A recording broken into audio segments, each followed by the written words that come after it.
Yeah, it's weird. I'm actually sober. Well, I was kind of drunk last night, so I needed some coffee this morning and shit. I saw the huge-ass freaking bottle of, what was it, the Admiral? Well, so what happened is, like, yesterday was St. Patrick's Day and stuff, so, yeah. So of course, Jen and Mom are drunk, but Jen's like, hey. Oh, my God, were they drunk? Yeah, of course, It's like I said, when our family, if everyone gets fucking drunk, if somebody doesn't go to the hospital, it's a bad night, or black eyes and shit like that. So. Or, your mom just start yelling at everyone about... Yeah. So, common sense, you idiot! Turn the light on in the bathroom! Yeah, so... I turned the light on, the overhead light, and Jen even looked at your mom and she's like, okay, why does she have to turn the light on in the bathroom? It's dark in there! Yeah. But no one's in there, Ma! Well, so Jen, she had this thing called biatch, and basically it's like, as I was mentioning, I bought some alcohol. I did get some Jack Honey and Jack Apple because I want to do it for the YouTube shit and make a picture. Oh, yeah, the whiskey? Yeah, whiskey. Yeah, I saw this sitting on the table. But she bought biatch. So biatch is basically like, it's like Jack with honey without Jack and honey. So it wasn't bad. And surprisingly, because I'd eat all day, I had some of that with some Sprite Zero. And friggin' like after 2 cups, I'm just like, oh shit, like this friggin' biatch is pretty good. And I was making the joke to Junior and Carlton, everybody, because Captain Morgan, me and Captain haven't sat down in a long time. Yeah. But I seen Captain Morgan's like, Jack, it's a certain price. Then I would look over, I see the Admiral. I see the Admiral. Captain's drunk cousin. And then friggin' Jen's boyfriend Chris was like, yeah, notice that the pose in the cartoon, like the captain comes in a glass bottle, the Admiral Evans there comes in like the plastic bottle, and like, yeah, it's like the captain's like retarded cousin and shit. Yeah, his drunker cousin. It's like, but it's also half the price, you get what you pay for. And yes, I drank 2 glasses of the spiced rum with the Admiral, so I'm like, woke up, want to do a podcast for you, and I'm like, I'm fucking hungover, oh god, like, so... Yeah, I could tell this morning when, you walked out of the house, it did not look good. I finally decided to shave, too. Not fucking full. I'm trying to do Dean Winchester, but it's like the man stubble and shit. Like, I'll never be Dean Winchester. Yeah, but you never will. You notice, 15 seasons, when has he ever clean shaven? I mean, he's always had a little bit of scruff. That's what I'm saying. But he's except never for, clean, the very first season, because, they were baby-faced. Yeah, I'm saying, but Jensen, but he's never played Dean being clean shaven. Not completely clean shaven. He's always had, a little bit of stubble. So, well, just because, I really 100% and 99% ready to get YouTube going, and I feel, some guys can grow the fucking full man wild beard and shit, and just, mine was getting on the sides too weird, so I trimmed it down. But I do like Jensen's shit so that, we're going to see it in the friggin' Boys when he talked to Michael Rosenbaum about it. He's like, and Michael Rosenbaum's like, you fuck, man? He's like, I see, I hate guys like you that can grow that man beard. And he's like, man, I had, all these beard products and shit, and that. He was saying that, where he's like, I've put more products in my beard than I have on any other part of my body. And I was like, oh my god, that's fucking hysterical. Yeah. No, I definitely, it's just like... But not even just the beard, even his hair, recently, he's... I'm a girl, dude. My hair should be wham! You don't have access to hair products like he does neither, so... But he even said, he's like, I don't use... freaking hair products. He's like, I wash my hair with soap. Yeah. A bar of soap. That's genetics for you, It's like I can grow the friggin' beard, but it starts getting uncomfortable when I'm trying to eat something, and the hairs start going to my fucking mouth. You gotta trim that part and just maintaining a healthy beard requires a lot of work that I just don't feel like doing.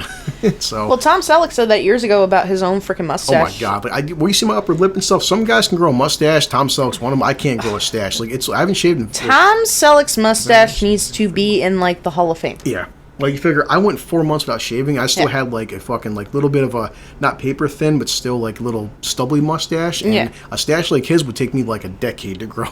I'm saying, oh Christ. But they joked about it on Friends because freaking what's his face, Schwimmer looked at him on one of the freaking episodes and he's like, hey, I always want to ask you how do you keep your mustache looking so? He's like, I comb it, and he's like, oh, do you have a special comb for it? And he's like, yeah. And he's like, that's cool.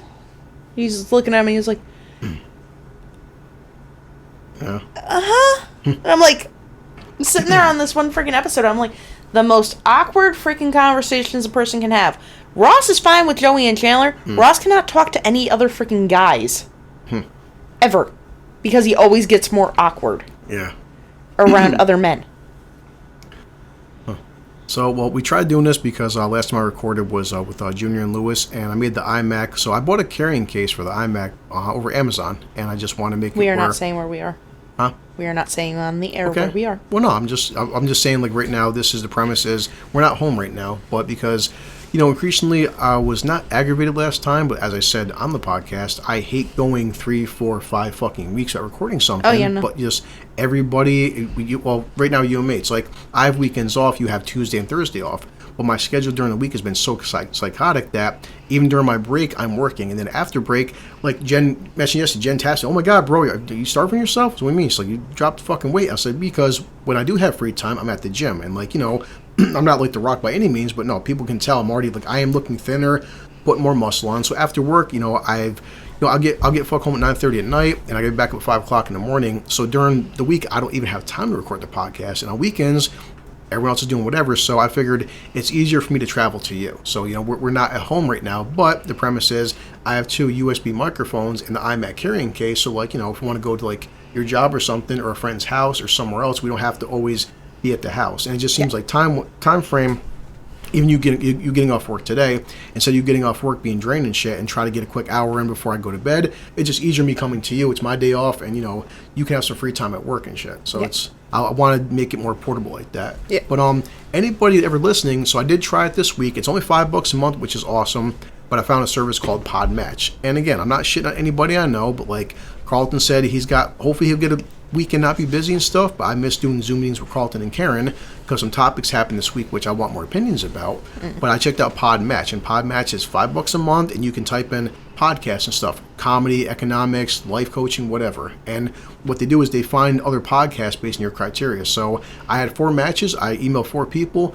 One of them got back to me, and we'll keep emailing each other. And the premise is like, hey, listen, I have a podcast called Blue Collar. You got a podcast called whatever, comedy show or something, or like, bad relationship advice, and trying to get people that, like us, will just like raunchy comedy and stuff. And like a couple stand-up comics said they have a smaller podcast, and they're unfiltered, uncensored and shit, stuff that I want to do. So I'll start listening to them. That was an awesome plug, by the way. Yeah. Well, one guy wrote back to me. He said, Chris, he's like, I'm not really blue collar. I'm not sure if I could help out more, but email me again some more.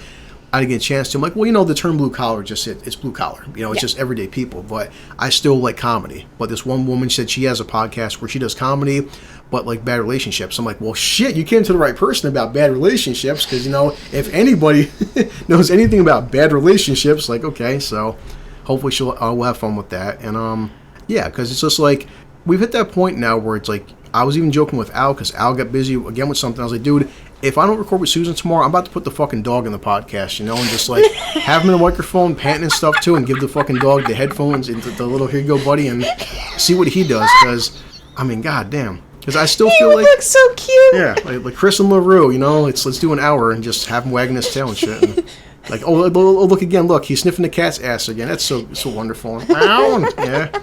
Oh, look, the cat slapped him in the fucking face. This is dude, great. When Chloe did the 1-2 punch yesterday. Yeah. But, no, it's just like I said, it's just, I never, part of this has always been said, this is a hobby and stuff, and all of us are workers and shit. Everyone has a work schedule.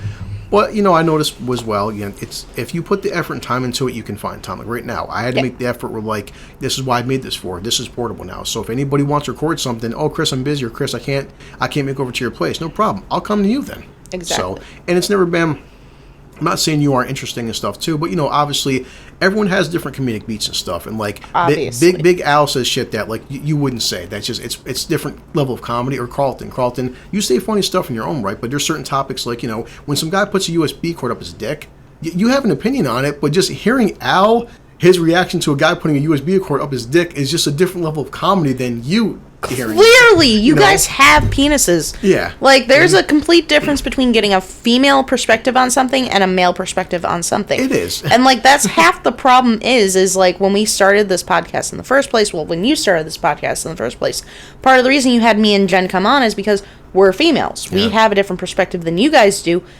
But the reason you had Alan Jr. is also because you need that other male perspective besides what you have yourself. You're the one giving the article to us and telling us, go from there. And then giving your opinion after hearing all of ours. So, part of the problem now is our people have been dwindling over a certain amount of time of who's actually available to record the podcast with us a lot of times. And there's a lot of, like, shocker, guys, there's a lot of other things that have happened in a lot of our lives in some way, shape, or form. Jen has had personal shit. That's why Jen hasn't been on the podcast. Yeah. Al has personal shit. Junior's been trying to do his YouTube channel. It's been going okay. You know, and I've always said I'm not shitting on Junior because, well, he was on the last episode, but I went to his place. You know, a lot of times he just gets busier, people get fucking tired. But the premise has always been that everybody we do this stuff with, whether even having Selena over or his friend Molly, or just if you bring Jamie and Jen over, if any one of your friends, anybody comes over, I'm not saying having a 9-to-5 job is required, but I feel like, you know, blue collar, if you work for a living, you can relate to what we're talking about. Yeah. But this has always been, as a premise, a hobby, you know? So whether we get 10 fans or a million fucking fans, the basic thing is, like, you know, people have ADD. And, like, and it's easier when you build a fan base where, hey, listen, this is Chris. And every Monday from, like, 6 to 8, me and Susan record something. Or every Saturday. And that was kind of part with Elliot. And not getting mad, but Elliot's like, Chris, it's been getting hard because our schedule is so inconsistent. I'm like, dude, I understand that. But, like, not shitting on Elliot, but he does kind of work part-time, but it's mostly taking care of his mother and stuff. Yeah. But he has, like, more flexibility. I was like, dude, my job and Susan's job and Al's job and Carlton's getting more stable now, but, you know, he was busy with Karen's kids. Even Junior's job at freaking Best Buy and stuff, Lewis's freaking job. Nobody works Monday through Friday 9 to 5. We don't. It's how it is. So I can't say, hey, every Saturday from 6 to 8 we can record. Every Tuesday I record when I can, you know. And not for nothing, like, I do see Elliot's point of view with that, though. Yeah, too, and I'm not mad about that, you know. Where that's concerned, because it's like, you can't do a consistent, like, thing if you don't have, like, consistency with, like, the people. Yeah. And, like, it's fine if it's, like, just two people. Like, today it's just you and me. Yeah. Last time you recorded, it was just you, Lou, and Junior. Yeah. The time before that, it was just you and me. Yeah, and a couple times just me and Al, so. Yeah, and it's like, there are certain days I'll get off of work and I'll be like, I'm freaking tired, and you'll text me and you'll be like, come down for the podcast, and I'm like, dude, I'm too freaking exhausted. That's why I said I've been trying to take into account. That's why I figured come to you right now for. But and like Al, the past, like, you know, few weeks, Al always say, Chris, I feel like such a piece of shit because I've been over in like 4 or 5 weeks, and I'm like, listen, Al, and he'll explain to me what's going on in his life, and I said, dude, this is a hobby, no doubt. Al, if it's any consolation, I miss you. He'll hear this too. But Junior, you can go fuck yourself. Yep, he'll hear that too, hopefully. But yeah, Elliot, I miss you somewhat. I mean, so people, anybody's been over, they're more than welcome to come back, and I just, like, I feel like I'm repeating myself, which I am, but just, and people like, hey, Chris, because we might get a decent fan base, we're like, hey, I've listened to 80 episodes, and it's never been like you and Sue, or you and Al all the time, and like, hey, but that's also the beauty of it, is, like, being blue collar, and hopefully getting to, get this whole pod matching other people and stuff. I can, you know, talk to more people, interesting people, and and getting different perspective. Like this woman, if she does a podcast and her whole podcast is about comedy and fair relationships and stuff, if she's even a relationship expert, give me some, you know, do's and don'ts about my situation, or maybe like difference of opinion. You know, I want to talk to stand-up comics, like even part of like with Joe, and you know, Joe got lucky about that, but the premise of why Joe is getting so big for it, because Joe can get Robert Downey on. People want to hear Robert Downey. They don't want to hear Chris and Sue as much, you know? Joe will get Elon Musk on and shit. So that's also part of his appeal. Joe, I mean, as more time went by and he had more fucking people to his podcast, he'd have said guys who, like, you know, guys who hunt Bigfoot for a living. Yeah. But Joe will listen to anybody. He has, you know, political spectrum, left and right, up and down, libertarians, conservatives, fucking whatever, where else on the political spectrum you want to have, I guess, like socialists, capitalists and stuff. So anybody is on Joe's program. So for the most part, you know, just having you and me only, it puts a damper on getting more opinions and shit out there. That is true, because, and that's part of the reason why when we'd have more people on the podcast, sometimes it'd be a little bit more chaotic. Yeah. But at the same point in time, it's like you can also get more opinions. Yeah. Because not everyone has like not everyone has the same opinion in our friend group. Not at all. Like, Elliot and Carlton, they lean more towards the right when it comes to, like, certain political things. Yeah. Al and Junior, they'll lean more towards, like, the left. I really don't give two shits either way. Yeah. You really don't give two shits either way. Yeah. Jen really doesn't give two shits either way. Yeah. Like, yeah, I tried being like what people would say with Joe Rogan and stuff. Joe was like, I tried being like they call apolitical. Yeah. Where it's like, say, I'll listen to the left and the right. I'll try listen to like, because Joe, he will have political people on like even the vaccine. Some doctors hate the vaccine. Some doctors love the vaccine. But and that's a problem now with the industry and stuff. Well, the guys who don't support the vaccine, they're the ones get labeled all this other shit. Like, well, it's still opinion, and you still have right to this opinion. I listen to Ben Shapiro, and like even Al would say he's not Ben Shapiro's biggest fan. I'm like, I understand it, dude. I respect it. But even like Ben, and this is what I said. A lot of us can't talk politics, but I told Mom, Ben Shapiro had Bill Maher on, and I've listened to Bill Maher clips and stuff. I don't watch his show. Bill's had his show on for 20 years, and Bill's a liberal. Ben's a conservative, and Ben's just like, we had an hour and a half conversation. Imagine that. An hour and a half conversation. Two men on the opposite sides of the fucking political spectrum had an hour and a half conversation. And Bill would say this to Ben, like, you know what, we disagree on a lot. We also agree on a lot. And just because, and there's so many things out there that, just because, like, say, Ben's for Trump and Bill's for Biden, for example. And that's what a lot of people don't really understand where political climate is concerned. Yeah. In most aspects. You don't need to agree. On everything. You really don't. You will find things that you agree on, but there are going to be things that you don't agree on. And like I've tried to explain that to your mom before because she's constantly like, oh, we need to get out of New York State. We need to get out of New York State because, spoiler alert, guys, like, yeah, she does lean very much towards the right. And she's like, it'd be so much better if we got out of New York State and so on and so on and so on. And I've said to her before, I'm like, okay, that's a good standpoint to have. But I'm like, but okay, say we leave New York State.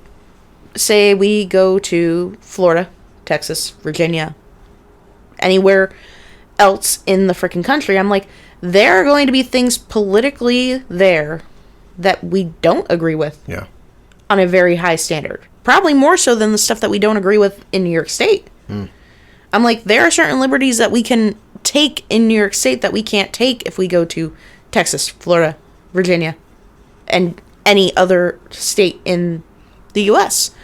And that's not even just like the fact that this is a liberal state, because we could move to another liberal state. We could move to Massachusetts. We could move to California. It doesn't really matter where we move. There are definitely differences. And I'm not saying like New York State's better than any other freaking state. I'm clearly never going to say that. But when you have when you're raised in a certain environment, you kind of lean more towards that certain environment that you're raised in. Yep. And it's just the same as if someone from Texas decided to move to New York. There's a lot of things in New York that person from Texas is going to look at and be like, why? Like, why do you do this? Like, why do you believe this? And it's the same thing now that's happening in a lot of different places. Is a lot of people who are getting fed up with a lot of stuff that happens in liberal states if they don't believe, like, in the standards of, like, the political aspect. There are still going to be other things that they do agree with where that state's concerned, that if they move to a more conservative state, they're not going to, like, appreciate. Yep, listen. And after explaining that to your mom was even like, yeah, actually, that makes a very good point. And it's the truth, in my honest opinion. Yet again, opinion. Other people could listen to this and be like, oh, fuck Susan, she doesn't know what the fuck she's talking about. Where that's concerned. But if you look at the bigger picture of it, yeah. Yeah. No, I'm trying to pull something up because I said I listen to Steven Crowder a lot. And, again, Steven Crowder is mostly, he is conservative. But I still respect him as a comedic person. He does a lot of comedy. Yeah. And he's flat out said, like, he's not a fan of Biden. But, Trump, he's supported Trump more than Biden. But Crowder has shit on Trump plenty of fucking times. I still think Crowder is pretty much not same as Joe Rogan, but still he'll say a lot of bad things about Trump. But what I like pulling up is facts and news articles and shit. So, because I listen to Crowder all the time, he had 3 news articles this week that I want to break down with you. And anybody ever listening about this, some simple statistics. And this is why I said, this becomes a big problem with social media and the news and stuff. And we've said that, since we've been doing this freaking podcast, how they sit there and a certain narrative gets fucking posted. And we hate stigmas. We hate stereotypes. But recently, there was a news article that came out, and Crowder covered it, and it was on Twitter and stuff. And anybody knows you and me, and if Big Al was here or anybody else, I don't think that black people hate Asians overall, you know? No. But it comes down to, like, you know, how the media wants to fucking paint a narrative. So if there's camera footage of, say, me walking into a bank and punching an Asian woman in the face, that's considered a hate crime. Now, it could be I punch a woman in the face just because I'm an asshole, you know? It doesn't necessarily always mean that you're punching somebody in the face because you're racist. You just could be a prick. Or you could have just punched a woman in the face because she could have said something and they just started recording the moment you punched her in the face. But because it stems down to this news article where there's a fucking man in the friggin' Bronx, and like I said, it could be the news doing whatever it is, but a man was... in the Bronx, he got arrested. They did charge him with a hate crime, not that it helps or anything, but he winds up freaking walking into this woman's apartment complex as she's opening the door, and she's 67 years old and she's an Asian woman. He punches her, no exaggeration, 125 times. Now, like people would say, I'm against that. I think you should only hit a woman like 10 times, you know? So, I mean, 125 is kind of excessive, you know, especially if she's 67 years old. Guys, I mean, maybe stop at 50. Well, come on, you know, it's like, what's wrong with hitting a 67 woman 50 fucking times? It's not too much, you know. Past 50, a little bit excessive, bro. So, it's like, they said the same thing. Come on, because if you don't see the fucking comedy in that, but anybody could paint this out to be a racial thing. But you're like, well, how could this be painted as a racial thing? It didn't help the fact that during the footage, and they got the camera footage, he called her an Asian bitch. So, again... But that, too, also is how some people talk. But I'm just saying, this is the fucking label. It's like, when you're beating a woman to a fucking pulse, and she's alive, thank God. She has head bleeding and stuff, fractures and everything, but he spit on her and called her an Asian bitch. Now, if anybody else would say that, that's considered a fucking hate crime. Yeah. Now, again, it doesn't mean I think that every fucking black person out there hates fucking Asian people. True. This guy obviously probably did a racial thing. It's like, you know, if I punched a black woman who's 67 years old and said, you black bitch, that's probably considered a fucking hate crime. See, now you left out the part where he spat on her because, okay, spitting on her and calling her an Asian bitch, yeah. He did it for a reason. He had... Don't listen to him. He had a full freaking, like... He had something, like, brewing, planning going on there. Okay. Yeah, so this is what I like Crowder for. And again, this is not me being biased. This is me just showing fucking stats. Because nowadays, that you can take any stat and paint it what you will. But I'm just showing the audio, and I doubt Crowder would care. And just because I'm showing fucking statistics and stuff. And I don't think anybody is, but there's been the past fucking year and a half a very big increase in Asian fucking hate crimes. You know, the whole thing like Stop Asian Hate Crime, it's been trending for a while. Do I think it's a majority of fucking black people? The numbers paint a different picture. I'm not accusing anybody of fucking hating somebody based on their skin color, but you know, you have to watch this like a Clockwork Orange with his eyelids. But Steven's gonna fucking break down the numbers, and the numbers. So, to a kaleidoscope. Hold up a second. These crimes, so that he realizes the kinds of. You don't get a mulligan on defund the police. You don't get a mulligan on being soft on crime. Leftists. This is the direct result of that. Statistically, that's the anecdotal that you just saw, and it should upset you. You should have a visceral reaction. You absolutely should. But you can't only go by anecdotal because that's how people are misled. That's how people are led down the primrose path. So, New York City alone, anti-Asian crime has increased by 361%. Yep. Or it did just in 2021. Now, in 2018, there were some studies conducted, and keep in mind, these are hard to find because the DOJ stopped actually reporting the race of the perpetrator in a lot of these crimes. I can't remember if it was the DOJ or the FBI, but we used to be able to have these statistics, and then they just all of a sudden stopped. Yeah. So this is done by third party here. 1 in 4 crimes against Asians were committed by a black perpetrator, more than any other race. Keep in mind that it's disproportional when you understand that they make up 12% of the population. Yes, and I believe the word is teens. Yes. Yeah. Yes, because that's honestly what they would use in New York. So it's just like I said, it's not me fucking saying that like, you know, any black person or black people weren't more prone to do stuff, but just the fact that Asian hate crime is like, went up that much in the past, like, you know, couple years, it's a very fucking big issue. When they showed that during cities and stuff, New York City, they had lines and lines around the corner of Asian freaking people getting pepper spray because pepper spray is legal, and they're like, we have to start protecting ourselves. Now, again, these numbers, you know, anybody can skew numbers, anybody can say, well, you know, 1 in 4 black people and stuff. They're going by fucking statistics, guys. They're showing like these crimes are happening. I'm not saying that like, you know, black people fucking Asians by any means, but you know, it does suck that these are how narratives happen though. Plus, it doesn't help too, like, if they're not listing like who it is that is doing the hate crime in the first place. like, in a lot of ways, like, they have stopped, like, saying, like, the gentleman was, like, black, or the gentleman was, like, Hispanic, or the gentleman was Asian. Yeah. Well, that's what I'm saying. Like, or white, they could say, like, because, I mean, Asian hate crime itself has gone up a lot. But, it's like, because here's the picture. It's like, you may see one video of a black guy doing it, okay, and you might see 5 videos of black people doing it. But then you might ignore the fact that for every, like, one black guy, there's a white guy doing the same thing, or a Hispanic person. So, it's not the fact that there's only black or white. It's the fact that Asians themselves are being fucking targeted. It is. For some fucking reason. I don't know why, what's going on, but it's happening whether we want to admit it or not. And, like, that's half the issue is, like, it's not so much the fact of what race is doing it more, it's the fact that there's one particular, like, race of people who are being singled out right now and getting treated like shit. And if it were a white person, a black person, or a freaking Hispanic person, or a Middle Eastern person, they would have the same reaction as the freaking Asian people would. It'd be like, stop showing hate towards our freaking people. Yeah. So again, it's just like, I mean, they can't say, well, in terms of population and stuff percentages, there's a higher percentage of black people attacking Asian people. And again, like, that's like, not me accusing anybody of anything. These are just fucking numbers, guys. And I'm not the one making the numbers. They're coming out from the Department of Justice, from the FBI. They're just showing what the fucking stats are. It just doesn't mean anybody's more racially biased. No, not by any means. But I said, to me, I'm reporting on facts. And these are the fucking facts. You can do with it what you want. I'm never going to accuse anybody of, like, because, you're black, you hate Asian fucking people more. Just because of, like, percentage-wise, there's a higher percentage that people who are fucking black are attacking Asian people. Doesn't mean everybody fucking who's black is a racist by any fucking means. Just exactly. Like, and like he was saying in the same clip, like, he's like, when you take into consideration the amount of people within, like, the community that are actually black and the amount of people in the community that are actually white. Yeah.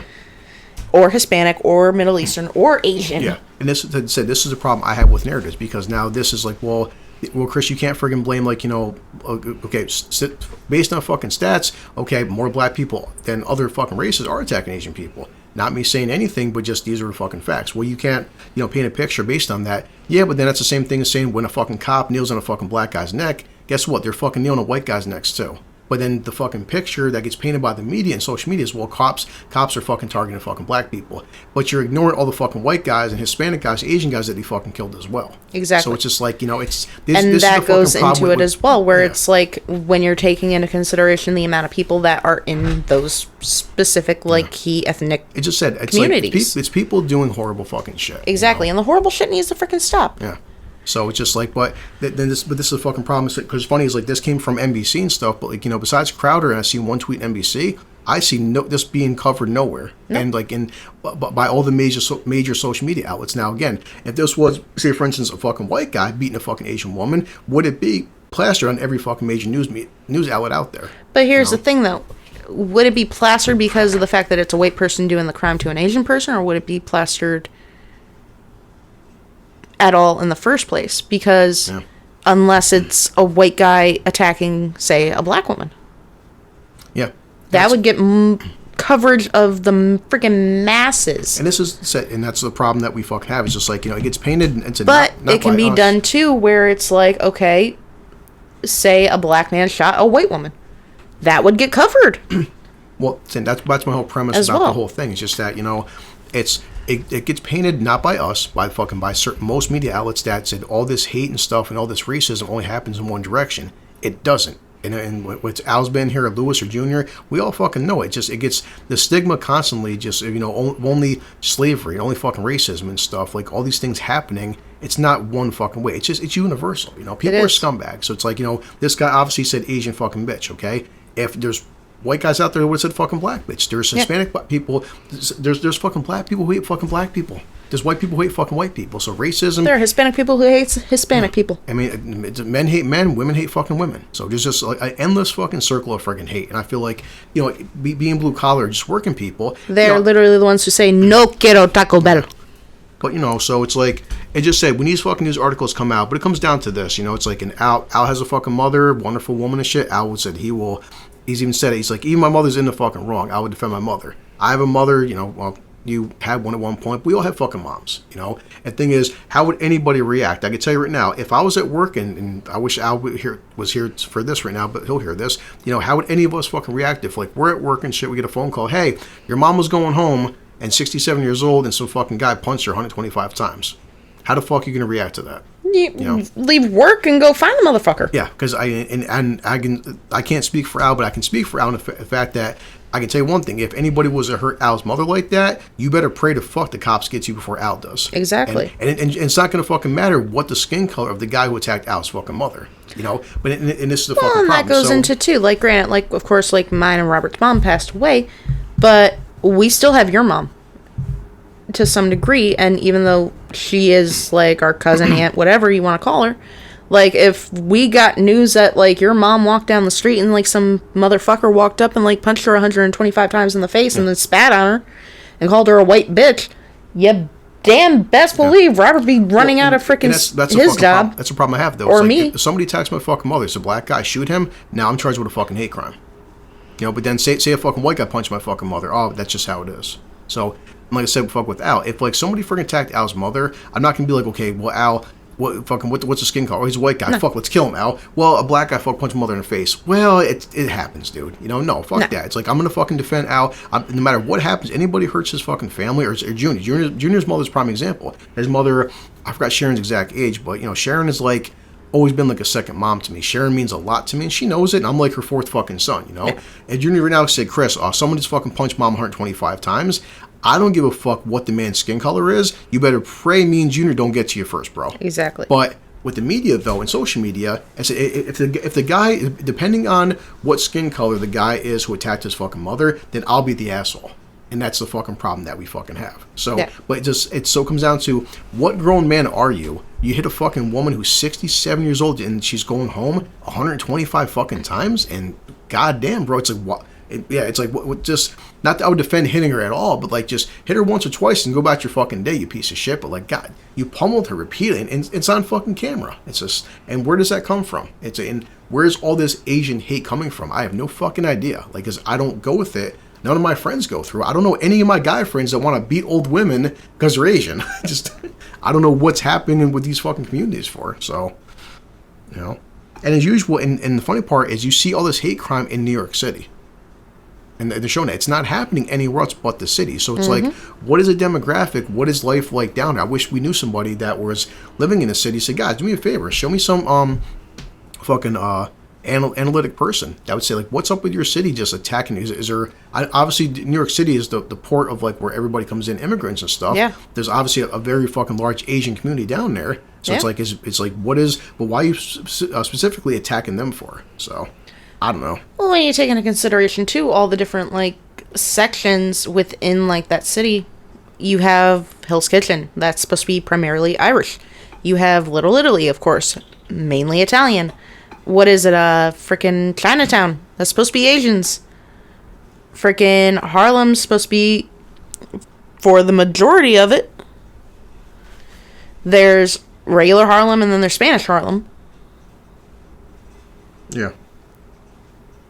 Plus, then you take into consideration all the different boroughs as well. Like, you go to the Bronx, you go to Brooklyn, you go to Manhattan, you go to frickin', God, what are the other boroughs?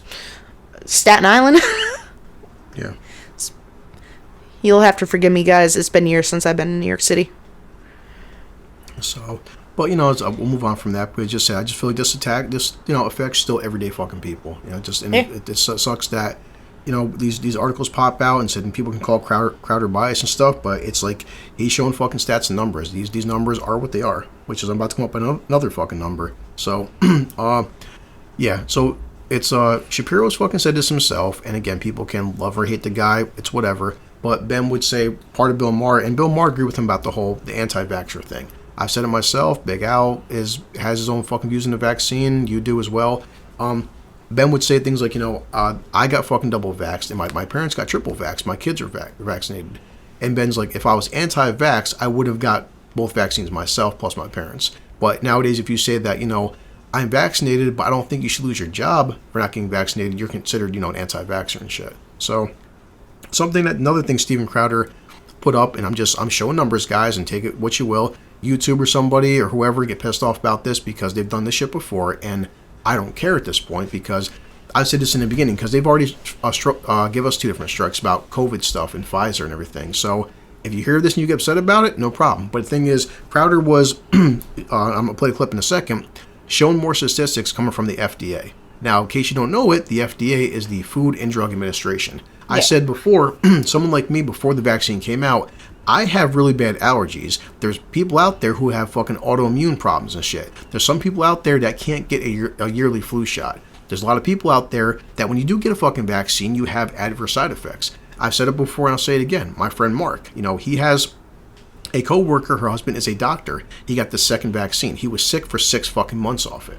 And he said, and he had a shit ton of bad side effects. So he said his job was like, get a booster. He's like, no, I'm not getting a booster. He's like, I had the second fucking shot. I was extremely fucking sick for 6 months, had a butt ton of side effects, and a lot of my patients are unvaccinated and they're fine. Mm-hmm. So I said initially, before I get this fucking vaccine, I want some time to go by. I was looking at the mortality rate of this fucking thing, how many people was freaking killing, my age bracket, my history with autoimmune problems and stuff, my history of getting fucking sick. Guys, I don't get sick. It's simple as that. Everyone knows this. I work with the general public and shit. If anybody who would be getting sick, it would be me because I'm an essential worker. I worked all during COVID. I worked fucking with people that were coughing and sneezing and hacking. No bullshit. Every day I still get voicemails from my job. More and more employees are catching fucking COVID and shit. So I still haven't caught it yet. But so if anybody, because we work with the general fucking public, I was at a very high risk of catching the fucking thing. So I wasn't against it by any means. However, I always said this because this came down to, well, people should get their kids vaccinated. They should be vaccinated. Okay. And we would constantly fucking ask questions like, well, before I take this vaccine, what's the harm? What's the side effects? Well, don't worry about it. Well, just curious though. I have different, health issues and stuff. What is fucking taking everything? Okay. But what's the side effects? What could happen to me? Well, it doesn't matter. COVID's going to kill you. Okay. But what's the mortality rate of COVID? And no information was being released to us in terms of like what the side effects were. So lo and behold, Crowder pulls up in a second. This came right from the FDA. And I've said it before. If you get pissed off hearing this, whether it's YouTube or Rumble or Odyssey or anybody... Oh, is this about the 1,200 side effects? So, no, 1,200 people who fucking died. And again, boys and girls, get mad at me. This is coming from the FDA itself. The FDA released information that he said came from... Oh, I'll let him fucking play it. So, and this is the problem that I fucking have with this shit. So, hold on. 10,000 pages on the first of every month. And this happened, or whatever, first of every month. Okay. Yeah. So March saw the first release of these documents. Oh, good. So let me give you some highlights here on the vaccine and some of the results. This is just from December 2020 to February 2021. 3 months. The rollout. I don't know if you can do the math. That's not a lot of months. No. 42,000 people were confirmed to have over 158,000 adverse reactions. That's over 1,200 fatalities. And this is from only a couple of months that they really, really didn't want to release.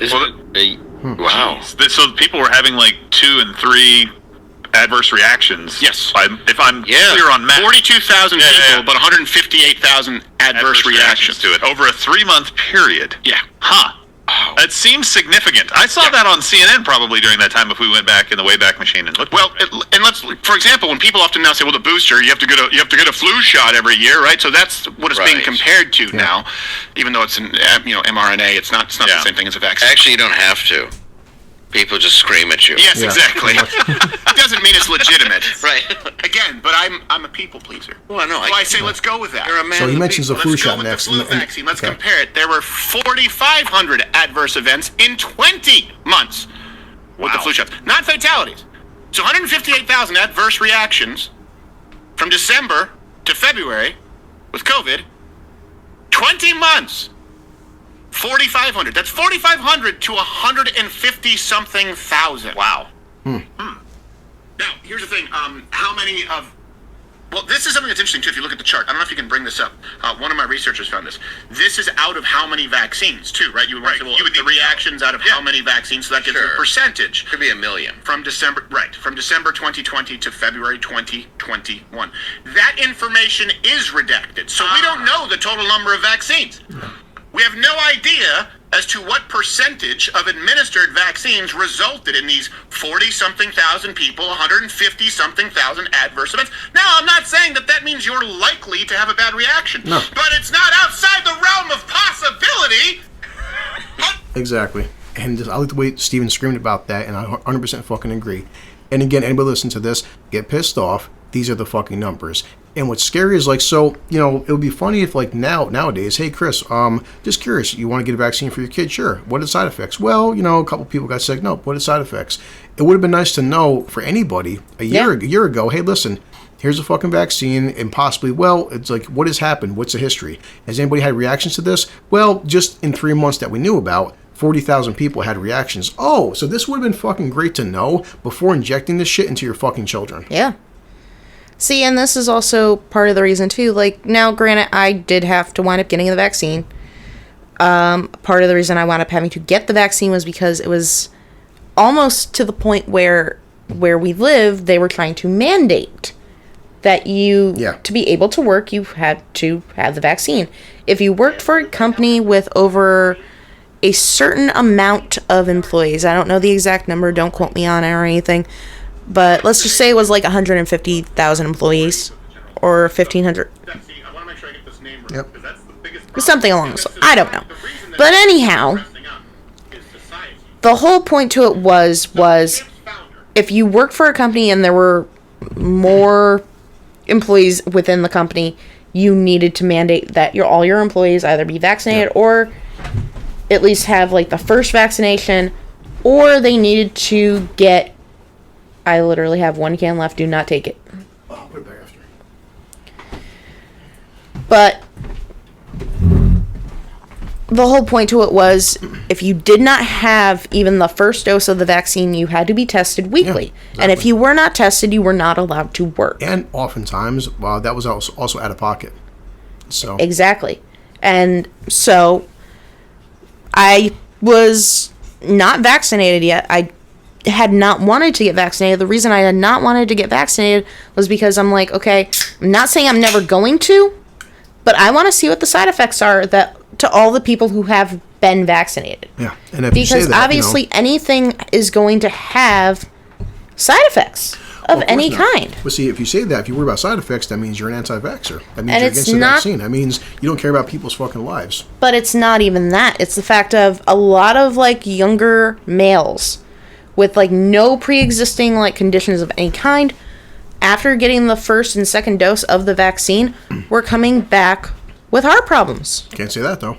So I mean, again, if YouTube flags this, then sorry guys, I'm spewing facts here. And again, what Crowder just did, because Crowder, and he said before, it's an hour and a half show, and Crowder's like, he even said, if YouTube kicks me off for this, no problem, guys. He goes, this is why he goes to StephenCrowder.com and also Rumble and Odyssey. Any fucking facts, and what I respect about Crowder is, like him or dislike him, everything he fucking says, he goes, this is louderwithcrowder.com. Here's all my sources. Here's all the fucking facts. This right there came right from the FDA, which is the Food and Drug Administration. But again, this was over a 3-month time period, right? From December until February. What about all the other fucking months of the year? So how many other people were getting adverse reactions that we don't know about? Exactly.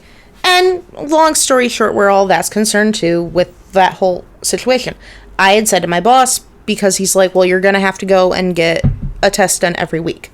Now, obviously, when it's a quick response frickin' test, it's not accurate. So you want to get the molecular one because at least it should be coming back with an accurate result. Yeah. Correct? Exactly. Right? That's what you think. That's what you would think. So to sign up to get one at that point in time, I had to go up past, like, out of our freaking, like, area to even get it. You were with me. You brought me to get it.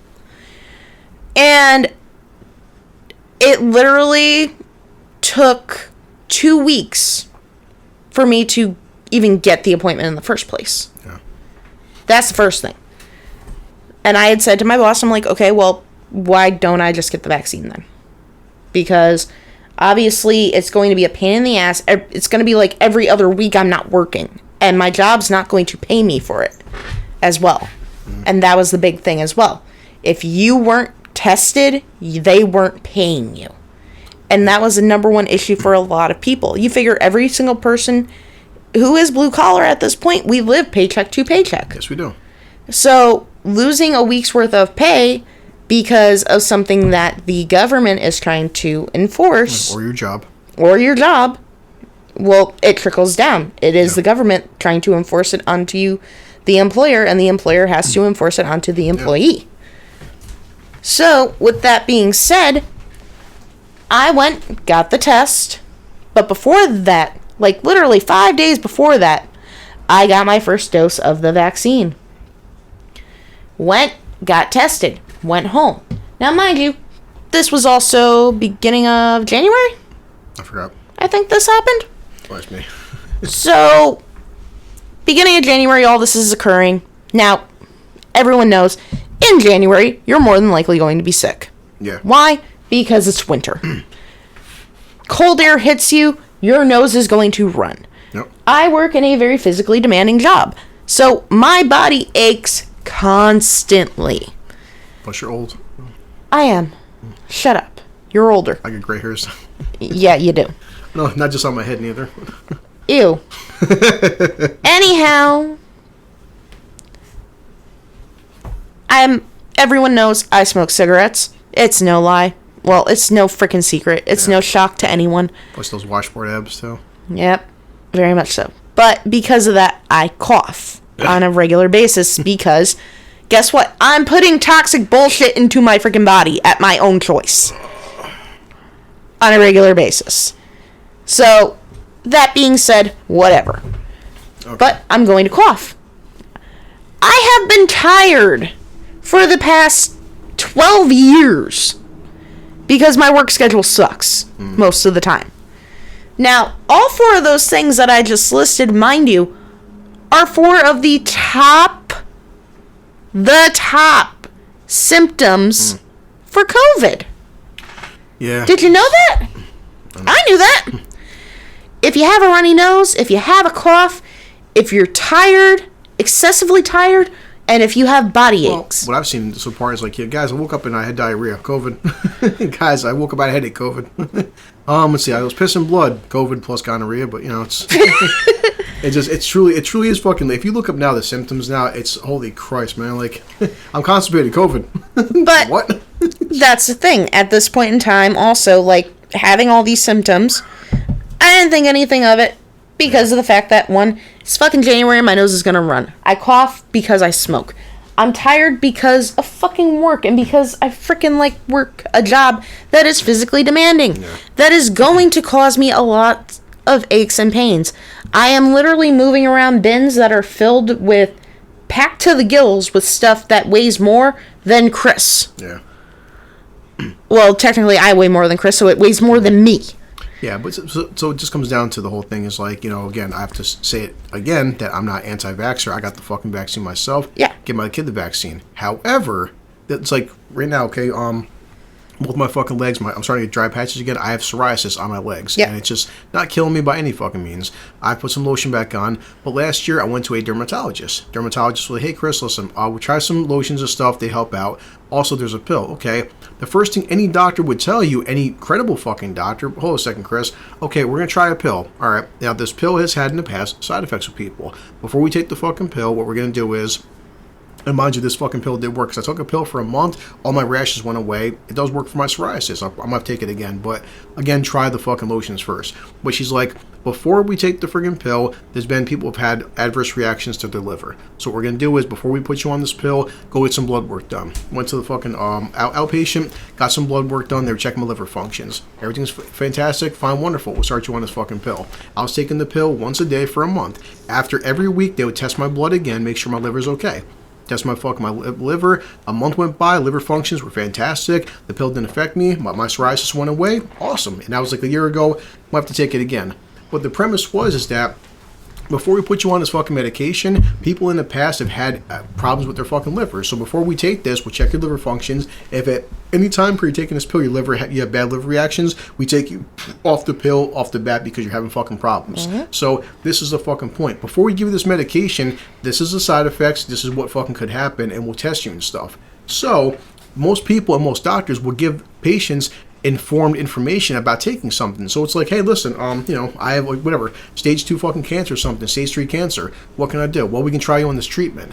Well, what are the side effects? The side effects are A, B, C, D, E. Now what the fuck with this thing? Hey, well, COVID's fucking killing everybody and shit. Okay, here's a vaccine. All right, what's the side effects? Well, we're not really sure, but how many people got sick off it? Well, we don't really fucking know. Just take the goddamn thing, Well, and you tell your fucking job.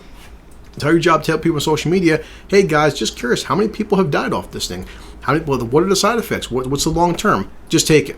Because that's been the whole fucking thing. Well, if your kid dies, it's your fault. If your mom dies, it's your fucking fault. But I'm not really sick right now. I have no symptoms. And what I'm seeing right now is the mortality rate, based on the fucking numbers, I'm not in a certain risk fucking factor. But the point is, before I take this fucking vaccine, can you please tell me what the side effects could be? How many people have gotten sick off this shit? Well, just fucking take it. Now, so over a 3-month time period, if someone was to tell you, hey Chris, well here's a fucking vaccine, what we found out is, the past 3 months, 40,000 people have gotten sick off it, you're like, damn, now your decision may change based on the fucking data. So this data should have been released a long time ago. And now they have to fucking release it. So, and again, that was just a 3-month time period. What about the rest of the year? How many other people have gotten sick off this shit, or died off this shit, or had adverse reactions to this shit that they aren't fucking knowing about? It's just the point that this is information that should be given to anybody who wants to fucking know it.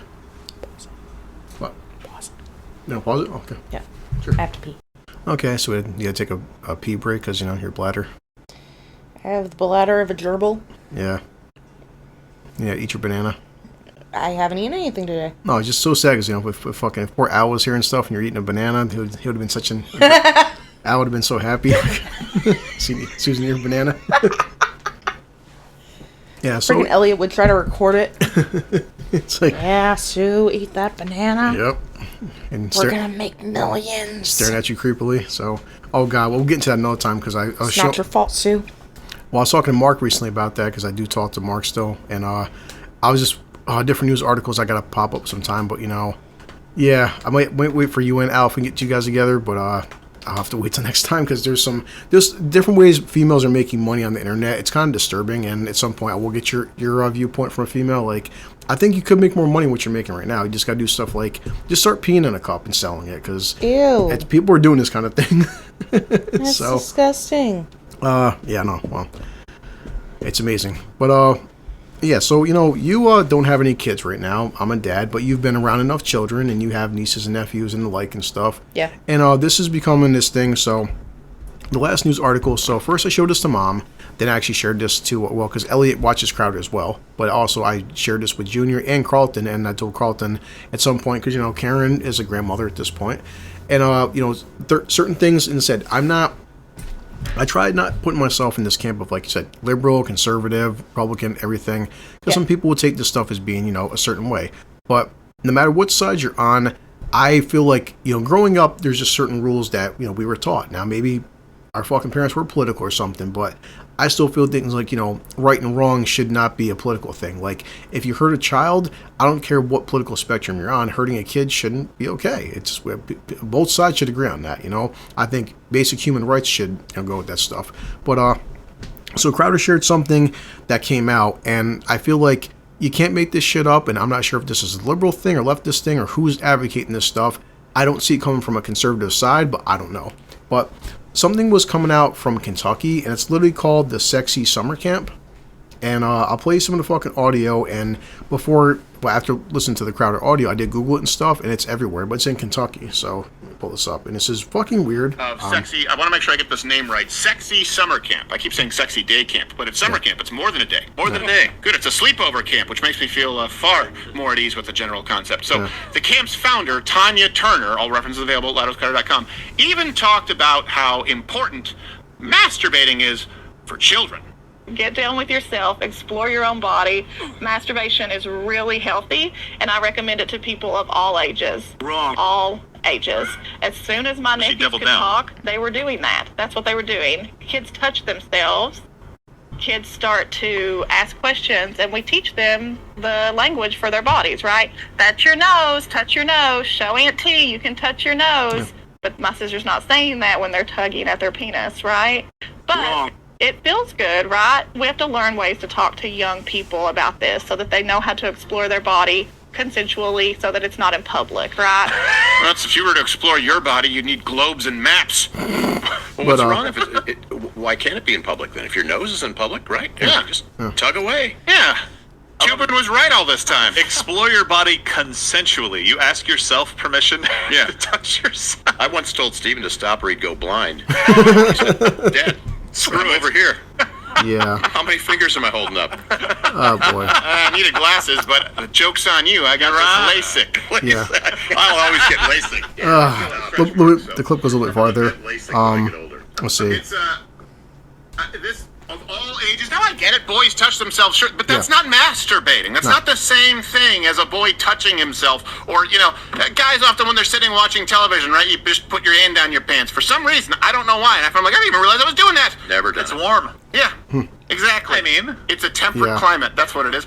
But teaching it's balmy.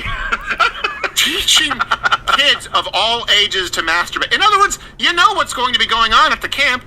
It's like, why do you do you imply that there's anything inappropriate? Because she's going to teach 5-year-olds to masturbate. Even before that, I have a son right now who's starting to talk, and she's saying my son should be schooled in the arts of self-pleasure. And just to make sure that we understood her correctly, she said all ages, and had it in bold on the screen there. Okay. If I say words right now, Can we backdoor, kind of like earmarking a bill? Can we backdoor legislation in and just put a weight limit? I think so. Oh, Christ. Meet the super heavyweight category, in which case, So, cut off both hands. I think it's about as far as it goes, because he mentioned stuff like, they also mentioned things like BDSM, and also, let's see, People do not belong in the village. You are not. It's enough. It's enough. We don't need to wait until a child is sexually accosted to say, you know what? We're not comfortable with you targeting our children. No, this is enough. It doesn't need to be child rape. And you guys can let me know if you think that I'm being too extreme here. This should be shut down. I'm relatively libertarian, relatively, I was a libertarian until I kind of grew up. Like, there is a fundamental role of government. However, public safety definitely falls under the role of government. Not what you put in your own body if you're not harming anybody else. Not what you choose to do on your own property if you're not harming anybody else. But this is definitely a violation of public safety when you are going after children and teaching them at a summer camp to masturbate and about BDSM. For crying out loud, when do we say that, you know what, a society with some semblance of decency would be nice? Libertarians, can you agree on that? It's like, if they want to do it. So I did actually Google stuff to see like what was going on with this, and if anybody listening to this, whoever, when you do listen to the stuff, you can look up Kentucky and summer. The first thing I popped in was Kentucky. Of course, it said Kentucky Fried Chicken, but I typed in Kentucky sexy, and the first thing pops up, and my phone's slow, so give it a second. And I did watch the video. Funny part's popping up right now from a day ago. Owner of sexy camp been forced into hiding after backlash. Really? Over masturbation for toddlers. Commentary 6 days ago. For this is all different kinds of Kentucky Today, Washington Examiner. But and if you type in Kentucky sexy summer day camp, pops right here from Chalkboard Review to YouTube to Washington. Like, it's a sexy summer camp markets itself to kids. So, and of course, as it should be, it's receiving a whole bunch of outrage, and and want to talk to Sue, and I wish I had Al and everybody else about this. Wish I had 1,000 people to talk about this. What's going on? Boy, I'm not even sure where to fucking begin. I need to sit down for this. Yeah, exactly. So, I would say keep the fucking mic on the table, because if you get too close, it'll the game and stuff again. So, but I guess I'll go first because I'm not sure how long we should talk about this, Sue, and this is why I didn't want to do this shit solo. And again, I know whether you're a parent or not a fucking parent, okay, but considering you're around more fucking kids because you're an aunt and a cousin and stuff, and whether you've grown up with my son or, your nephew Wyatt and shit, Kaya, and so I don't even fucking know where to begin, except for myself just saying that, like, and I'm not saying to gross my cousin or anybody, but I'll just say, like, I came into my own puberty about, I'm going to say 11 years old, first time I ever First time I'm not going to go into, like, jerking off to my cousin, obviously, or, like, anything, trying to tell you the details of me fucking masturbating, but, we're both fucking adults here and shit, I've had sex, you've had sex, so I, fucking got my first orgasm, I remember, which is, I think everybody remembers their first. I know I did. Mine was at 11 years old. So, and we were taught even in middle school, actually, no, sex ed for me, I didn't learn sex ed until high school. So that's obviously changed over the years. I know sex ed, sometimes they are teaching in middle schools now, which, okay, I get that. They did start around the time that we were in middle school, and you figure, like, there's a 9-year age gap between you and me. But again, at least middle school, though, because at high school, there's a 7-year age gap between you and Robert. Freshman year in high school, like my son right now, he's going to be 15. Freshman year for most kids is 14. So if your kids are hitting puberty at 10 or 11, I could even understand showing sex ed in middle school because that would fucking make sense. Mm-hmm. So there's nothing you're ever going to say to me that, number one, schools should be teaching grade school kids anything about sexuality, period. And number two, oh boy, I don't even know where to fucking begin with the whole little boys touching themselves in masturbation. Like, there is a big difference. For Christ's sakes, the woman said, well, my nephews touch their fucking penises. Yeah, little boys touch their penises then when they're 3, 4, 5, 6, 7, 8. It's hard for me to even fucking talk about just the goddamn absurdity of this. You think an 8-year-old little boy touching his penis is... even his brain knows the concept of masturbation, what it's doing. Yeah. Most boys, no. And again, I'm not sure of every statistic. I've heard different stories, not that it's right, but I've heard different stories about girls, because it's gross and shit, but like some girls can give birth at 9 years old sometimes, or 10, depending on if they get their period early. Depending on when their period occurs. Yeah, which again, if somebody's getting... careful how I say this shit, but I got you in front of me. If someone's getting a 10-year-old pregnant, it's just... okay, but it's the fact that it can't happen. So, but someone who's fucking 6 or 7 years old, no 7-year-old period out there, no kindergartner, first grader, second grader. Unintended. Their hormone levels, their maturity, there's nothing about them. Their bodies could even achieve orgasm, but like... not even just that, but you figure the maturity in which a person is at when they go through... well, not even maturity, but every person goes through puberty at a different stage. Yeah. And every person goes through those changes to their body at a different stage. Girls in our family, our breast development starts young. Very young. So, like, from the time we're probably about 8 or 9 years old on up, our breasts begin to develop. Yeah. Happened to me, happened to Jen, happened to Kaya, happened to Jamie. And then, depending on, like, our own, like, familial history is depending on, like, when our period occurs. And it depends on, like, both sides of the family. Obviously, like, you guys have your mom. Yeah. And then you have your dad's genetic side. I want to pause for one second second because I want to get your gain levels are coming in really loud, which is because you're sitting closer now. But let me just check it and I'll pause it for a second. Yeah, so I decided to do a couple pause in recording because, testing Susan's voice and it's coming through awesome. And these are new microphones and I didn't realize how super sensitive they are. So we just had to lower them. Very much so. Yeah, good, awesome. It's the fact that they're so powerful we had to lower them down because you're coming through so loud. So yeah. And poor Al, again, he's getting to hear Susan being loud. As I was saying, though, genetic-wise, like, obviously, like, you, Jamie, and Jen, like, you guys have your mom and dad's genetics. Me and Robert, we have our mom and dad's genetics. So, obviously, like, they'll go through, like, their point of puberty in a different way in which I'll go through my point of puberty. Yeah. When those times occurred. And the same thing with you and Robert each as well. In no way, shape, or form. Now, obviously, like, your mom, of course, did talk to Jamie and Jenna about what happens to a girl when she goes through puberty. Oh, yeah. My mom talked to me about what happens to a girl when she goes through puberty. Your dad more than likely talked to you about what happens to a boy when he goes through puberty. Yeah, which honestly, if he did, I don't remember. Robert got that talk probably from our grandmother. Yeah. More so than our dad. But it's still a point of... yeah, someone in our family talked to us, but it was around the time when we were going through these changes. Exactly, yeah. Not when we were 5, 6, 7 years old. Yeah, because that's the thing. Because no matter what, I mean, and it's a cliche, like, you know, oh, the boys, their balls drop at 12 or 13 or 14. Like, and this is, on a side note, funny thing with history, like talking to people in choir classes, that it's been proven that it's gross, but it did happen, you know, through choir and stuff, and, you know, more barbaric times where they would take little boys and cut their balls off. And cut their fucking balls off so they can keep hitting higher notes, because everyone knows a 7-year-old boy can usually hit notes that a 20-year-old boy can't because of this thing called testosterone. And what creates testosterone are balls. That's what they're there for. So when we go through the change, we start doing things like our voice drops, we start getting facial hair, more muscle mass, these things like that. That's from testosterone. So, and a lot of boys, you know, in grade school, like a lot of these freaking choirs, you hear little boys, they sound like little girls because they can hit very high notes and shit. So, well, like you're saying, the point is that, you know, whether you're a late bloomer or an early bloomer, it's middle school and above. But even then, it's just like, I don't remember, sex ed was just like, you know, how to get fucking pregnant, what the process of sperm fertilizing the eggs. We never, at least in my high school, had detailed discussions about masturbating. Nope. You know? And even in middle school, because obviously, like, I got sex ed during middle school up. You got it in high school.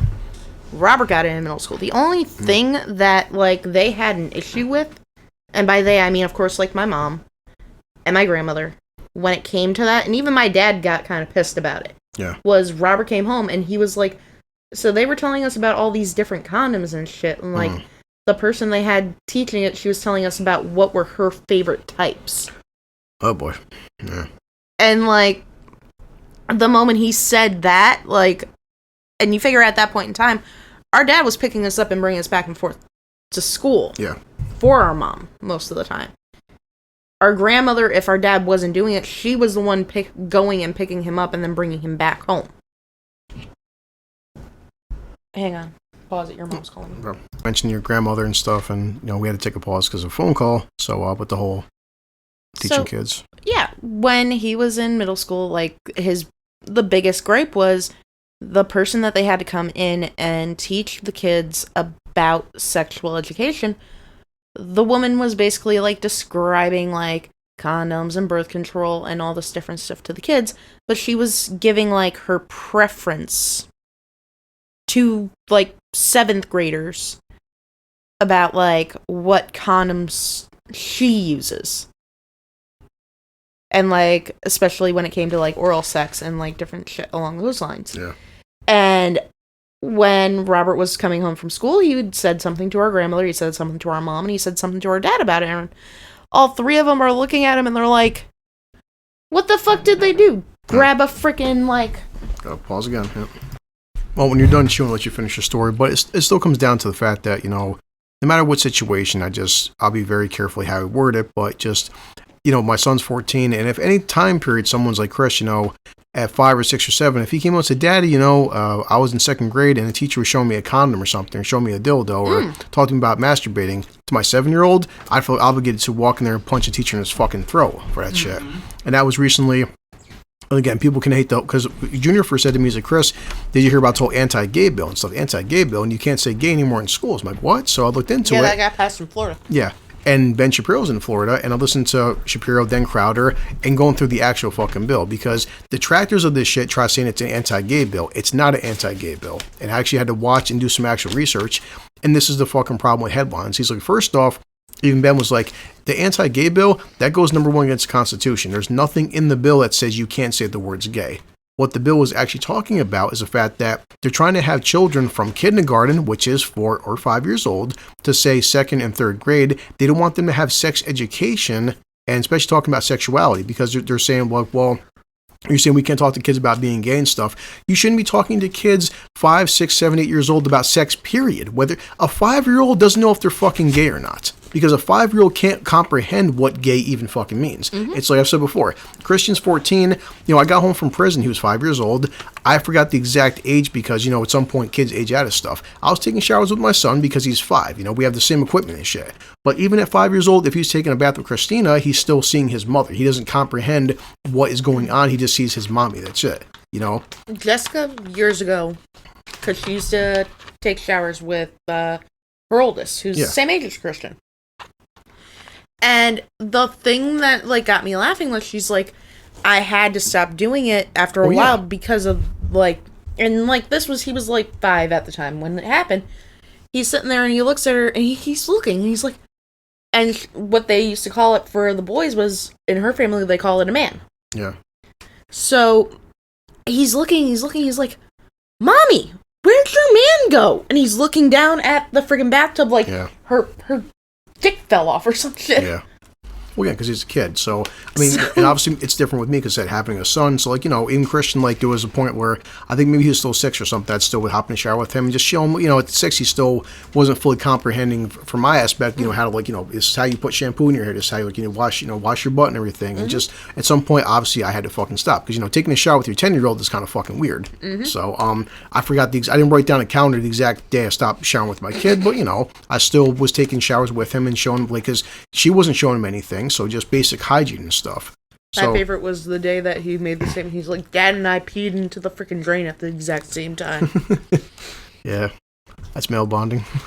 But no, it's the fuck point that a 6-year-old, you know, if somebody becomes gay, if they're born gay, if they're influenced to be gay, whatever the fucking case may be, it's the premise like a 5 or 6-year-old, they don't even comprehend what sex is. You know, and it's just like a 6-year-old cannot get an erect penis, so it wouldn't even fucking comprehend being gay or being straight or like masturbation. Like I said, when a 5 and 6-year-old boy touches his fucking penis, he's not doing it because he's horny or he's getting pleasure out of it. He's curious because they're 5 and 6. Their brains are still fucking developing and shit. It's like a little girl. I mean, I'm not a little girl, but you know, when they touch themselves, they're just curious and they don't know what's going on with their own fucking body. I mean, from a boy's standpoint, a 6-year-old, all he knows is like when he's got a friggin' pee, it comes out of a hole and he stands up. A little girl, she knows when she has a friggin' pee, she sits on the toilet and it comes out. But they don't comprehend what sexual urges and intimacy is. Like the funny part is how many times you hear about, oh, you know, I walked in my parents having sex. Okay, if you walk in on your parents having sex and you're 20, you're grossed the fuck out.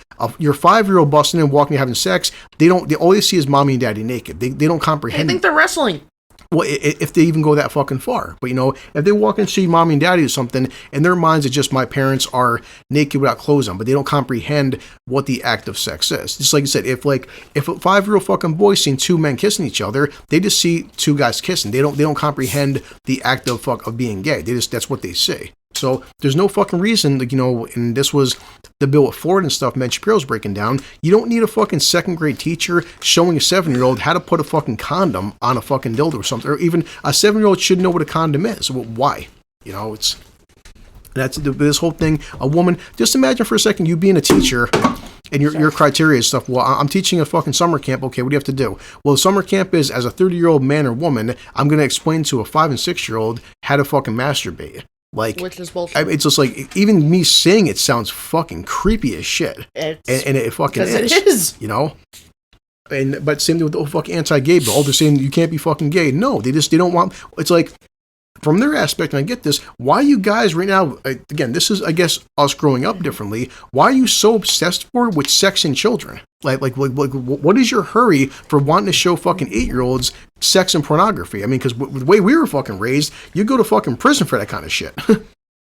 But it's the same kind of fucking people who say, oh, you can't call them pedophiles. What are they? Well, they're minor attracted people. No, they're fucking pedophiles, you sick fuck. It's simple as that. And I said, whether it's fucking leftist or liberal or conservative or whatever, I'm still of the fucking mindset where, again, my 5 and 6-year-old, if you rape or hurt them, you're not going to jail. Best believe that when I get my hands on you. But these people just love, like, you know, I don't know. They like fucking, you know, whenever these people do horrible shit to kids, oh, we'll give them a fucking rehab, let them out. Like, people can hate the whole Kyle Rittenhouse situation. Kyle Rittenhouse killed the guy that was convicted of multiple sexual accounts on fucking, not just one child, multiple fucking children. So, kid killed a fucking pedophile. Oh, well, I don't give a shit. Well, he shouldn't have been out there. Well, the guy who's fucking raping kids shouldn't have been out there either.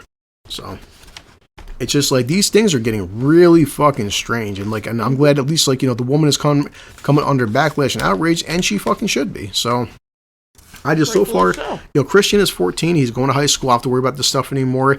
If I am a dad again one day, and I do, and obviously I'll probably hopefully become a grandfather one day. But if I father another fucking child or have my son become, you know, a dad, now I would tell anybody, if you have kids or young kids, you better start monitoring more now than ever what's going on. Because for all you know, listen, when we went to school, when Christian was put at school, he was taught his ABCs. He was taught basic history. He was taught how to write cursive and stuff. I didn't expect my kid at 6 years old to be learning how to jerk off.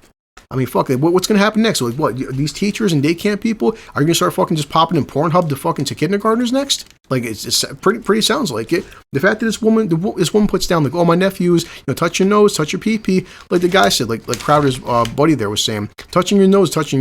Pulling out your fucking dick and touching your dick out in public is kind of a different situation, It's like, you can touch your hands or your face in public, no problem. You can't masturbate in fucking public. There becomes issues with that shit. Well, like, the fact that you're making camps based on educating grade school fucking kids about masturbation and BDSM and other kinds of weird shit. Like, the fuck is going on? So, but yeah, so those just the past week, those are the 3 news articles, and this is why I said, and anybody who would like go, Chris, you listen to conservative news articles. Well, yeah, I said, I don't care if it's conservative or liberal, whoever it is. When I hear about people teaching children how to fucking masturbate, I don't give a shit what political spectrum you're on. It's fucking disgusting. At least my aspect. So if you don't agree with it, then sorry, but I'm not gonna fucking agree to, like, whether you're a parent or not a fucking parent. So you and Robert aren't parents. I have plenty of friends who aren't fucking parents. Junior isn't a parent. Yeah. Carlton isn't a fucking parent. They're all like, this is fucking gross. So, Jen's not a parent. Jen, like me and Robert, there are multiple children in our freaking family. If someone were to touch Christian in any way, shape, or form, in a derogatory way, from the moment he was born up until even now, where he's 14 going on 15 years old, you better believe I would murder that person. If I wasn't able to murder that person, he would murder that person. If he wasn't able to, you damn well sure your sister would. Yeah. So those are just the past week, the 3 news articles and stuff I wanted to break down. Said whatever political spectrum you're on, I don't give a shit, but just say these are numbers, these are stats and opinions, and do what you want with it, but I want to talk about it in the podcast. So, trying to get on to some lighter stuff, because again, we haven't sat down for a while, and when I was sitting down with people, because I do a whole podcast with Junior and Lewis about Joe Rogan and certain words and shit, but I've got plenty of Twitter articles I can break down and get opinions on, and I can do it for probably 20 minutes or so, and then I got other stuff to do today, but I still love articles like this. This is a happier note. It makes me happy, because, one of my favorite people on the planet, Gwyneth Paltrow. I love Gwyneth. I just do, because of how bullshit her company is. I mean, seriously, the fact that she's selling friggin' $100 eggs to stick up your hoo-hoo and stuff, and makes you better. But this happened, and I can't make this up, because you can't make this shit up. But good old Gwyneth, good for her. You fucking anyway. Because Gwyneth Paltrow, her Goop, because Goop is awesome. She launches a new product, Susan. It's called DTF. Down to fuck? Holy shit, you got it. I was going to say, and again, I wish Al was here to look at you right now. I watched the Jersey Shore. Of course I know what DTF means. It literally says, the pill bottle says Goop Wellness, DTF. What is DTF, you may ask? Yes. So it's the female sexual desire booster. It's literally 60 capsules. It's a dietary supplement, and yeah. So the Oscar-winning actress who brought you the infamous "Smells Like My Vagina" candle. Now she has a new supplement that can support women's sexual desire, arousal, and mood. Yes, the product's name is taken from the digital slang abbreviation for "down to fuck." Like Viagra for women, DTF promises users not only more desire for sexual pleasure, but just more pleasure in general. So it's not just making you horny; it makes you just a better person. She's a fucking miracle. So anytime, fellas, if you get a girl and like, I'm not in the mood tonight, well, Gwyneth Paltrow can help you out with that mood. Just buy your woman a nice bottle of DTF. Holy Christ. Well, I mean, can you blame her at the end of the fucking day? Like, somebody fucking buys it. Oh, crap. Yeah, I'll have to go through fuck Twitter because it keeps reloading funny. So, wow, this actually happened. So, well, funny, Susan, we were mentioning earlier about guys sticking things up their pee holes and shit. So, yeah. Check this out. A woman had a UTI. Her UTI was actually a glass tumbler. That was lodged in her bladder for 4 years. Okay. So, how did it get up there is the real question. Jeez. So, a woman who doctors thought had a UTI actually had a glass tumbler that was stuck in her bladder for 4 years. For 4 fucking years, you had a shot glass stuck in your bladder. What? Holy Christ. So she came to the hospital complaining of a UTI, urinary tract infection, symptoms such as leaking. Oh, she was leaking, all right. Oh, Doctors were left stunned when scans came in. There was a glass inside of her bladder. It was encased by an 8 centimeter, 3-inch wide bladder stone, which are normally so small they're hard to see with the naked eye. So the woman revealed that she. Give me a second. What do you think she revealed? That she puts them there and lets people take shots from her. Everybody slips and falls, when they're naked. But she revealed she had used a drinking glass as a sex toy a number of years before. So she did reveal she used it. So 4 years ago, you stuck something up there and just... You never pulled it out! Evidently, she had inserted it into the urethra. Ooh, I'm not even a woman and that hurts me. Because, goddamn. So wow. That's... damn, Sue. How? So, evidently she... That don't stretch! For her, it did. So she inserted it into the urethra, the hole from which... The hole from which females she urinate rather than her vagina. Wow. Her case... Oh, there's actually a picture of it, so... Ew, ew, ew, ew, ew, ew. No, ew, so, no. Her case was published in a medical journal. Well, it's going to be famous for something, including the astonishing scan and image of the glass in bladder stone. And says somehow the glass remained intact for all the years it was inside of her. Holy Christ. So, doctors have had reports of people deliberately placing things there, but this is not recommended. I mean, Jesus. I would pray it would not be recommended. Could you imagine being a doctor and, I'm coming to work today, and I'm going to take a scan of my patient, and, various objects may have been inserted into a bladder, and many patients fail to remove them themselves and are very embarrassed to seek medical advice. Yeah, I mean, so... I would be. Then again, I wouldn't be that stupid. So, of course, I like this. She reported that she had suffered cystitis, inflammation of the bladder several times, but had never been investigated. Again, you stuck a shot glass up your crotch, and years later, it's starting to hurt. Yeah, just wait. I wonder why. 4 fucking years it was inside there, lady. Holy shit. So it says, the woman didn't have any blood in her urine, nor was she suffering with urinary incontinence. Well, of course she didn't. The glass stayed intact. Yeah. Wow. So, but she did have a higher than normal red blood cell range, indicating her body was fighting off an infection. Yeah. Yeah. So bladder stones, which are very small, develop from hard masses of minerals that grow when urine is not properly emptied from the bladder. Yeah. So then they were growing around foreign objects, like example, a glass tumbler. So she had the kidney stones growing around it. So bladder stones, not even kidney stones. Yeah. So yeah. And she went home and says she's doing okay. So whoa. Why? Why? Holy Christ. It's people like that why I'm sure the aliens are laughing at us. Yeah. This is sad, but this is fucked up, as a species. Man. It's just things that take you, who knows if it was connected, but things we take for granted over here about us bitching our freedoms. Russian model, she was a model. She was trashing Putin on social media. Mysteriously, she found dead in a suitcase. Man. So, a Russian model who called Vladimir Putin a psychopath has been found dead and stuffed inside of a suitcase. 23 years old, and of course, looking at her, she's a Russian model. Fucking beautiful as all hell. She went missing a year ago after her anti-Putin social media rant, but the two events do not appear to be connected. Of course not. But then says, her ex-boyfriend, Dmitry, has now confessed to strangling her to death before driving her 300 miles to the region and abandoning the body in the boot of a car. And, I mean, so it's like, did he strangle her because, she shit on Putin? But I don't know. That's some shit right there. Yeah.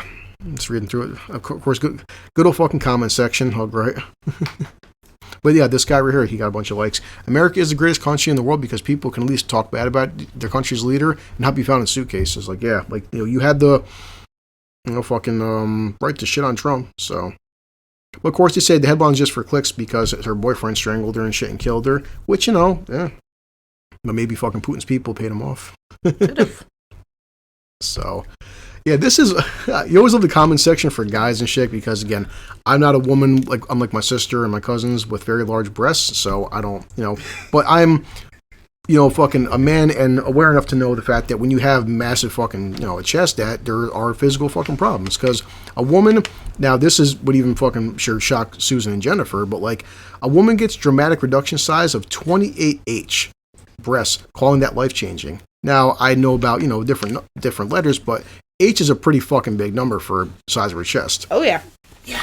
So, well, here's the thing, and Susan knows this. She has huge 28H bust, left with her intense migraines, I'm not sure and heat rashes, has undergone a breast reduction after reportedly being denied the surgery 10 times. Now, migraines, I don't know why that would be for. Maybe you would know. So, consider the fact of, okay,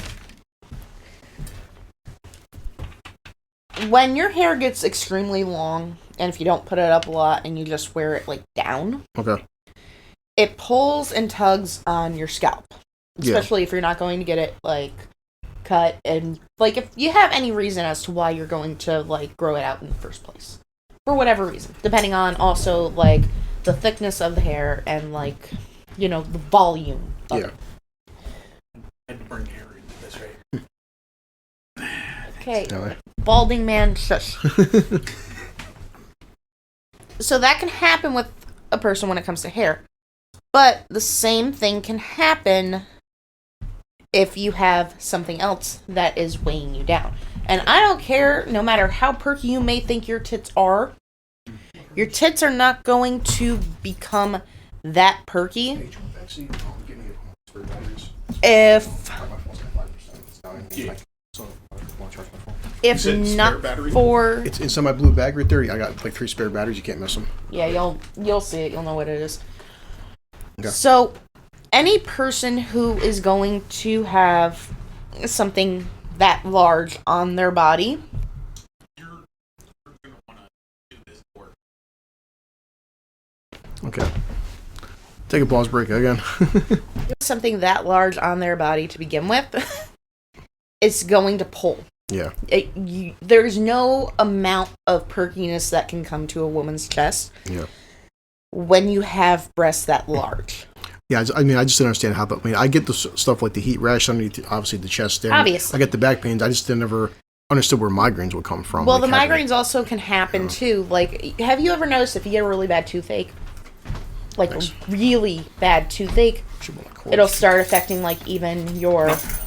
Are you starting? Even your head, you'll start to get a bad headache or even a migraine where that's concerned.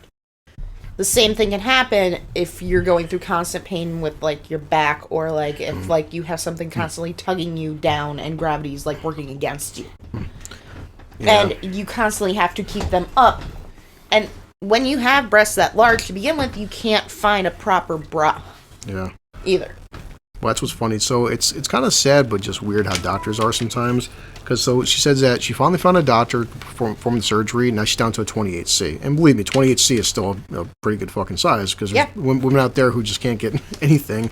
But this is the interesting... I mean, one of your girlfriends was a negative A. Oh, yeah. She would say all the time, she's like, I had bigger tits than she did. You did. So, but she said this is the funny part with surgeons. So she said that several surgeons turned her away over the past 4 years, allegedly saying she was too young and needed hormones to level out. Now, she's 20 years old. But what hormones are going to make your tits shrink? Okay. I mean, but also she's fucking 20 with a fucking C chest. Hormones won't make your boobs go down? She's like, the reasons they gave me for being denied was always terrible. One doctor even asked her, what would your future husband think? It's trust me when I fucking say, yeah. Maybe some dudes are way more shallow than me, but Chris, a couple years back and stuff too, my tits were, huge and they were hurting me. I got them reduced and oh no, I'm not going to marry you now. Fuck out of here. But she even said. The only hormone that they could really give her to, level whatever, would have been testosterone. But the thing is she's already got an overflow of estrogen, which caused that. And then testosterone overflood is going to flood even more estrogen into the body. It's just weird. Cause more problems. So of course she said at 16 she was getting health problems, and and Susan will know this. My shoulders and neck were always extremely sore from the pressure of my bra straps, and I can imagine too, like having a fucking chest of an H. That's probably going to be putting a big stretch on your on your bra straps. My entire posture revolved around slouching to get some relief. So wow. And she's in the summer months. She also suffered from rashes, as she would sweat profusely underneath her breasts. And she's like, yeah, I felt as my body was denying me confidence, restricting what I could do in my life. So, yeah. But it's just funny that she had to wait for, she was denied by 10 different doctors surgery when she has this massive fucking chest. Like, that's like, damn, dude. So, and of course, as it is, sometimes I do love Twitter. Don't ever check the Twitter comment section. Because you got sick fucks out there like Elliot or Jr. or something. Like, yep. Of course, we're doing top comments. This guy, of course, the guy, why God, why did this happen? Someone's like, dude, she had back problems. Of course, some dickhead. No longer can she get free drinks at bars and now has to pay for her tickets from the cops. Yeah. Here's Greta Thunberg, how dare you? Yeah, see, of course, this guy right here, no such thing as boobs being too big.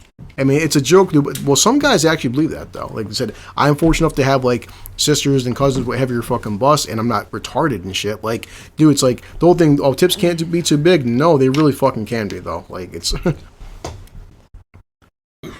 Yeah. I like this, one of the top comments. It's something like me, your mom, and Jen have joked about for years, because obviously, like, Jen and I are two of the girls in the family with, like, the hugest freaking tits.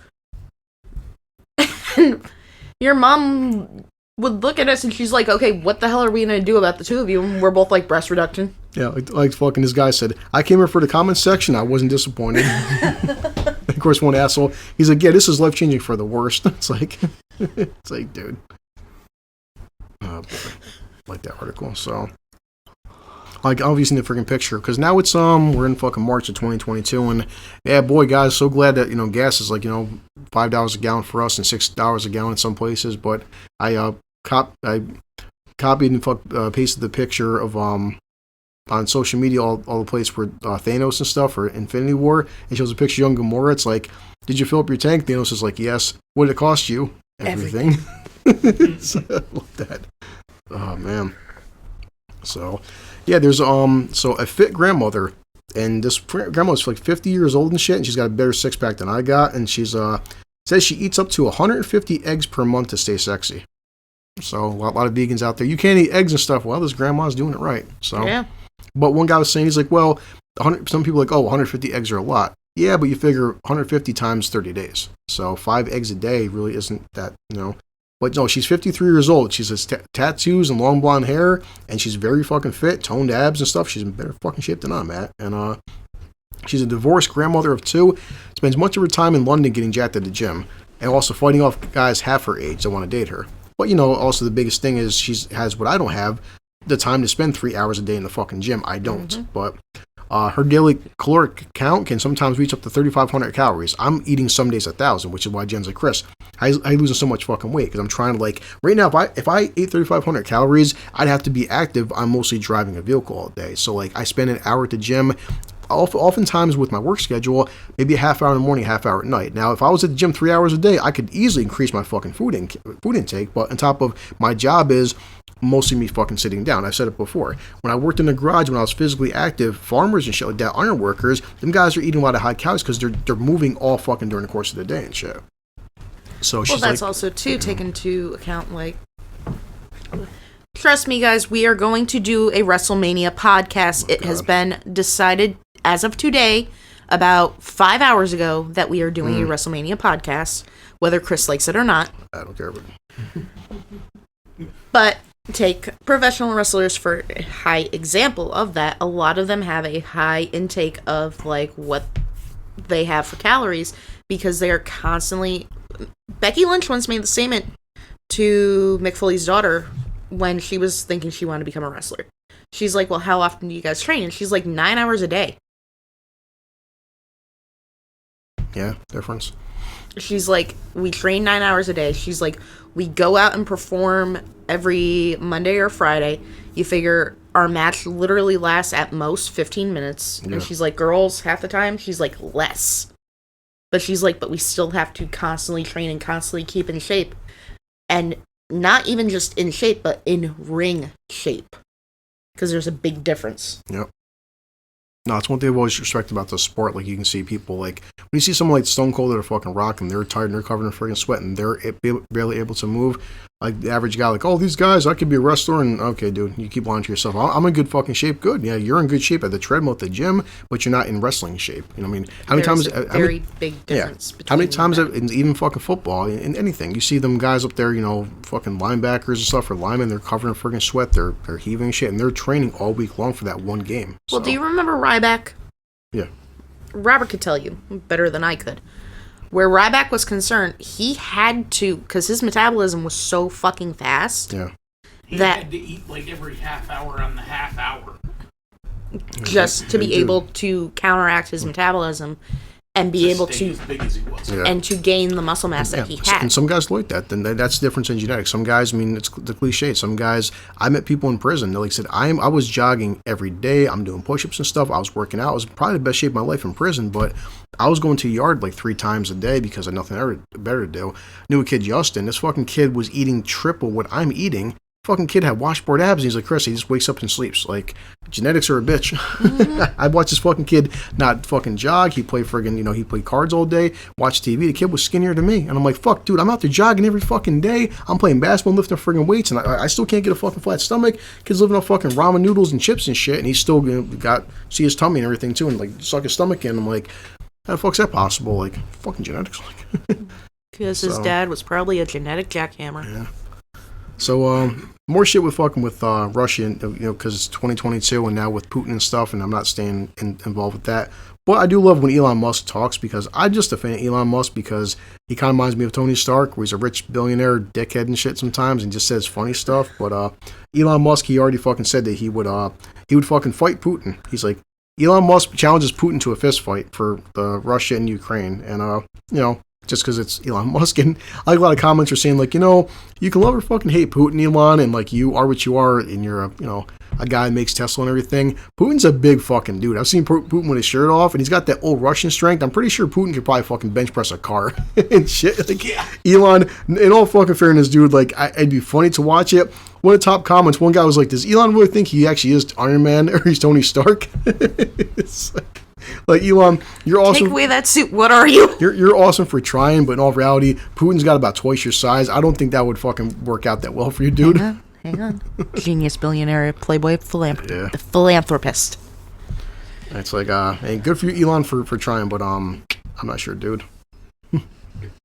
But he is funny. I give him that. So, dear Lord, have mercy. I should do more stuff like this, but it's also in Florida, so none of us are ever surprised. But Florida man, every time I say, even just saying it, you're like, fucking Florida man.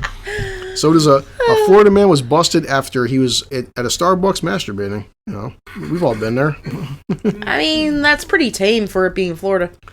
I like this too. A self-proclaimed. It's always good when you say self-proclaimed. He's a homeless male model. So he's a male model, but he's homeless. But he was people were going to Starbucks, get their fucking coffee, look over, and the guy had his pants down. And he's just like tugging and having fun with himself. So he said, Jesus. Oh boy. One witness said and of course people recording him as they do. What the fuck are you doing? Get the fuck out. It's disgusting. He's wearing a white shirt, underpants, and white socks.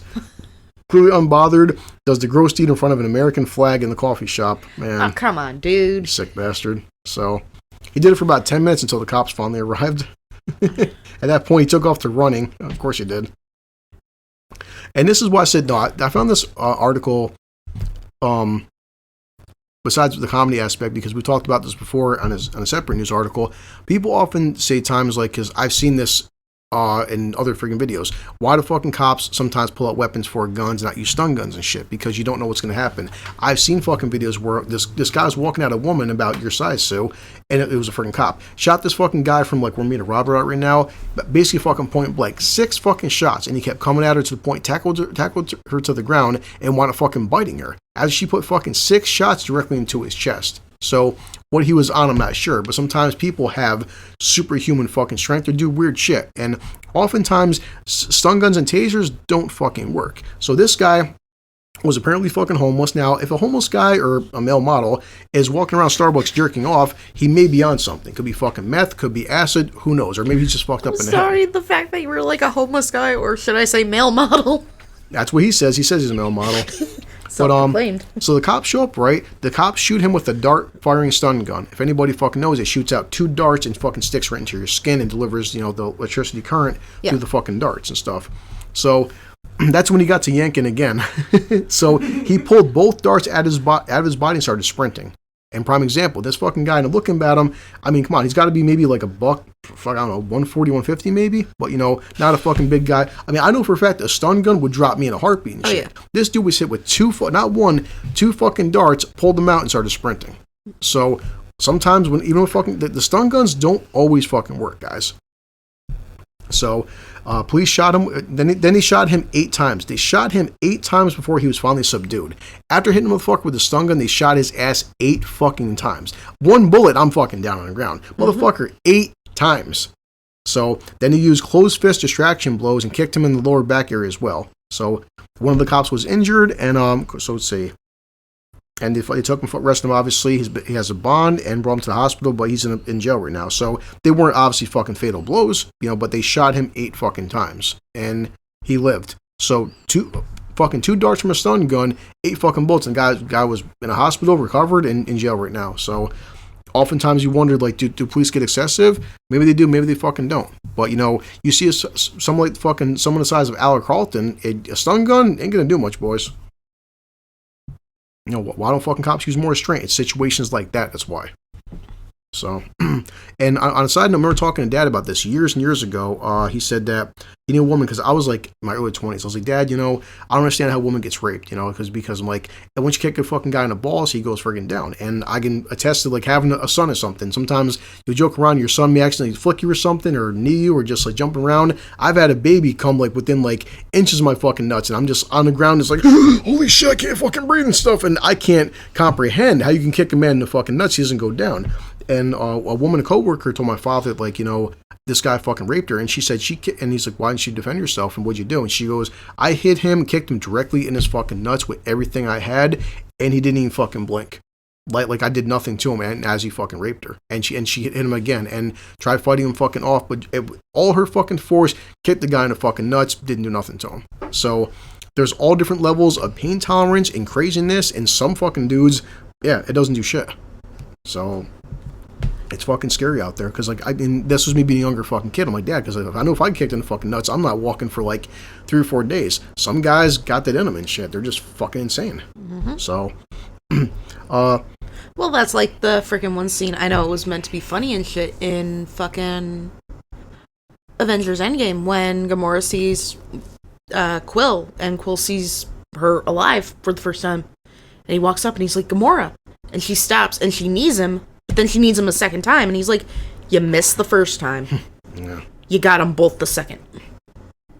So, this sucks, and I'll always talk about this stuff because this fucking hits me close to home. And it's not even a big thing, me bragging or talking about it, but I can at this point that, Mary, I've said it before that, she obviously she died of a drug overdose. And the thing is, at the time period, and it's not disrespecting her legacy or anything, do we hear this, but my previous girlfriend, before Selena, she wound up having a drug overdose. And at the time, not that it was right, but she thought she was taking heroin. And because in her mind, she was going through a lot of stuff, a lot of depression, and I'll never judge anybody for taking things because they're in a bad place. She was just in a bad place. But she thought she was taking heroin. She wasn't. And heroin did not kill Mary. Fentanyl killed Mary. Mm-hmm. And fentanyl has been a very big problem the past fucking 5 years. This just happened again, which is why I say, for the most part, weed, and this is also why the times I do fucking smoke weed, I go to the fucking dispensary, because the dispensary is, for the most part, regulated, and I know the shit's legal, and it's at least tested, and I trust it more than fucking, some guy in a corner store or something, or at the fuck end of the fucking block. So, big fucking shocker here. This says 6th, West Point Spring Breakers, they OD on fentanyl-laced cocaine in Florida, because, as usual, I would say, fucking the cocaine, I've, may or may not have done coke a few times. Coke in itself won't fucking kill you. But coke that's fucking laced with a shitload of fentanyl will kill you. And It fucking sucks. It happens all too often, and more fucking people of all ages are fucking dying from fentanyl. So if you guys are gonna do something, I mean, not that whatever. I just be careful who you know, where you're getting shit from, and it's some scary fucking shit, man. Fentanyl is fucking really fucking killing people, and it's fucking like, scary. It's no secret. We all know Jen is a recreational cocaine user. And Jen says flat out every time, she's like, I don't use from someone I don't know. Yeah. She's like, should I be doing it? Probably not. She's like, do I? Yeah. She's like, but at least I'm responsible about what the fuck I do. Because at least, like, I know the shit that I'm putting in my body is coming from someone who I know. Well, it's one thing I like what Big Al would say. Big Al's like, the reason I don't do certain fucking drugs for, like, coke, because Al's like, if I did fucking do it, that's all I would do. He's like, I'd be doing it every goddamn fucking day, because you know why? His life on drugs is way better. Yep. I can say to somebody like, Chris, have you ever fucking smoked weed? You goddamn right I have. Why? Why? Have you been to my job? Yeah, it's been fucking... Chris, why do you drink for? Again, have you been to my fucking job? You wonder why I drink. Mm-hmm. You wonder why why would you fucking smoke weed? Why? And so, like, I said, I'm not against anybody. Do what you want to your fucking body. I don't care. I really fucking don't. I've been an advocate before. I don't care. Smoke, drink, whatever. It should just be careful where you're getting shit from, because it's like shit can and will kill you. So, it's fucking terrible. Try news articles again. More shit. Stuff with The Rock. Of course, dogs. Said so many fucking news articles. Here's one. See, a bear gobbles a bucket of KFC on man's kitchen counter in a wild video. I mean, you know, bears got to eat. Just imagine. That's more wholesome than anything. Imagine coming home and shit too, and you hear a fucking noise. You go in the kitchen. There's a fucking bear. He's got a fucking bucket of KFC, and like, hey Chris, how's your day at work? Like, I'm okay. I'd literally just look at the bear and be like, okay, you do you. Just leave me a piece. Yep. A video of the paw licking. Oh, paw licking. The paw licking. Aww. Yeah, because, you know, wouldn't be finger licking. So, aww. The paw licking good incident is currently blowing up online. They sure made a mess of this place. So he returned to his house, discovered the front door was wide open. Fucking bear, man. It's like, bastard, you opened the front door. It's like, come on, you could have at least, like, closed it. Yep. He was on the counter, he's wolfing down a bucket of KFC fried chicken. Yep. And the owner's just like, at that point, just let him fucking finish. Let's see. Yeah, there was at least one more animal dwelling, but it says Goldilocks in the three bears scenario. So he was able to shoo the chicken thieves out of the house by making loud noises. That's good, and that the bear didn't eat him too, because he could have. So that's just awesome. To fucking good on the bear. He got some good old KFC. Let's see. Oh, because these are all the news articles. Go back to China again. This person got beat up. Oh man. This is the kind of thing, well, Robert's here so we can laugh about that. I wish Al was here, because whenever I hear something about, you know, guys and dicks and shit, but it's just like, you know, this is something, I know at some point women get scared, and, well, you know, as Americans, we've been spoiled by, you know, whenever we sit on a toilet, you sit on a toilet. It's never been in the back of my mind something coming up and biting me at the toilet, because other countries, they go through this shit all the damn time with their different, especially Australia, you know, but how many times, I mean, so it could happen to you, but for the most part, I mean, a snake biting you in the butt's different than us getting bit in the dick, you know, it's just, but it's something like, whenever I go take a shit, it's just not in my fucking head, because it's not a common occurrence, but this is why when you read this shit, it hurts me talking about it, but yeah, this is terrible, where a man's penis was rotted after being bit by a snake while sitting on a toilet in South Africa. Like, oh man. Ow. Yikes. He had to go reconstructive surgery on his penis after a cobra bit his manhood. Damn. 47 years old, he suffered from scrotal necrosis after the cold-blooded serpent was lurking in the toilet bowl. Did they say what kind of snake? A cobra, yeah. Oh. So, what the medical journal described as the first case of snouted cobra envenomation of the genitals. The poor man, he had to wait 3 hours? That's fucking brutal. God. Or he was flown by helicopter to the nearest trauma center, which is 200 miles away. God damn. His penis and scrotum were noted to be swollen. I mean, you know, but clearly not the right kind of swollen. So it was deep purple in color and painful. You think? So he received multiple mercy. doses of a non-specific snake venom anti-serum and antibiotics, but he was vomiting and he was reported vomiting and a burning sensation. Well, you know, but shot up his groin into the abdomen and chest. So wow. Jesus. The scrotal necrosis was reported to involve the entire fascia, skin to the spermatic. Fucking worms. So, then they had to do the defect in the penile shaft was treated by a superficial debridement and a vacuum-assisted closure pump. After 9 days, so in other words, they had to fucking make him a new dick. God, man.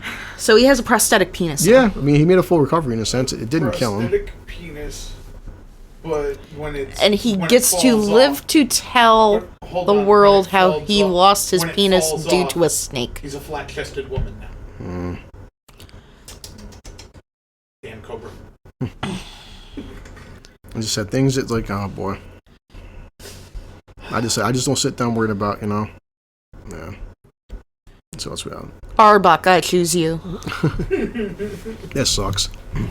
Woman who mysteriously, it was a woman who kept mysteriously gaining weight, gained belly fat, found out she had a 17-pound tumor inside of her. Oh boy. So her fat gain was as serious as cancer. Literally. So, a Texas woman couldn't shed belly fat no matter how hard she tried, was flabbergasted after learning that she actually harbored a 17-pound stomach tumor. Like, I've been doing sit-ups all fucking day, and my gut won't go anywhere. Like, god damn, man. So, this 29-year-old Dallas woman, I was in so much shock. It was very eye-opening. Yeah, really. She adopted a strict exercise routine, and... fucking ads. He had exercise routine, and, eating habits, which included giving up lactose and gluten. See, that's the problem. Don't give up gluten. She was working out more. I was dieting, and oddly enough, I was losing weight, but I wasn't gaining any inches in my stomach. I was gaining inches in my stomach. So yeah. So I'm losing weight. My gut's getting bigger. It's time to fucking go see a doctor about that. It's gonna happen to fucking Al. Chris, I keep dieting. I'm getting fatter like Al. It's not gonna happen to Al. It's gonna happen to Mark. Yeah, really. Oh, shit. This is, wow, this is horrible. Just things that, I wake up every day in your life you're worried about, Or, big. Yeah. You ever worry about... big will never die. You ever worry about things like, car accidents and stuff, or health disease, or heart disease and shit like that? And, this sucks. It just... Poor guy, and two men were killed by a camel. that is... I'm trying to laugh. What? I'm sorry. They escaped from a Tennessee petting zoo. So that's, man. Wait, the guys escaped from it? No. Two men were killed by a rampaging camel that escaped from a petting zoo. Poor Bobby and Tommy. God damn it, man. See, they were cornered and attacked by the frenzied camel, roughly 100 miles northeast of Memphis. I'm just like saying, and of all the ways I'm gonna fucking go, Chris got killed by a camel, man. Like, that's just fucking terrible. Like, I mean, and Susan is fucking hilarious. Poor guy got fucking mauled by a camel to death. Like, he's sick fuck. Like, damn. It says when deputies arrived, they found the two Wait, did I clock back? Oh no, I didn't clock back in. They found the two unconscious victims and the unhinged creatures on the loose. Several agencies were on the scene to provide and get victims to safety. Man.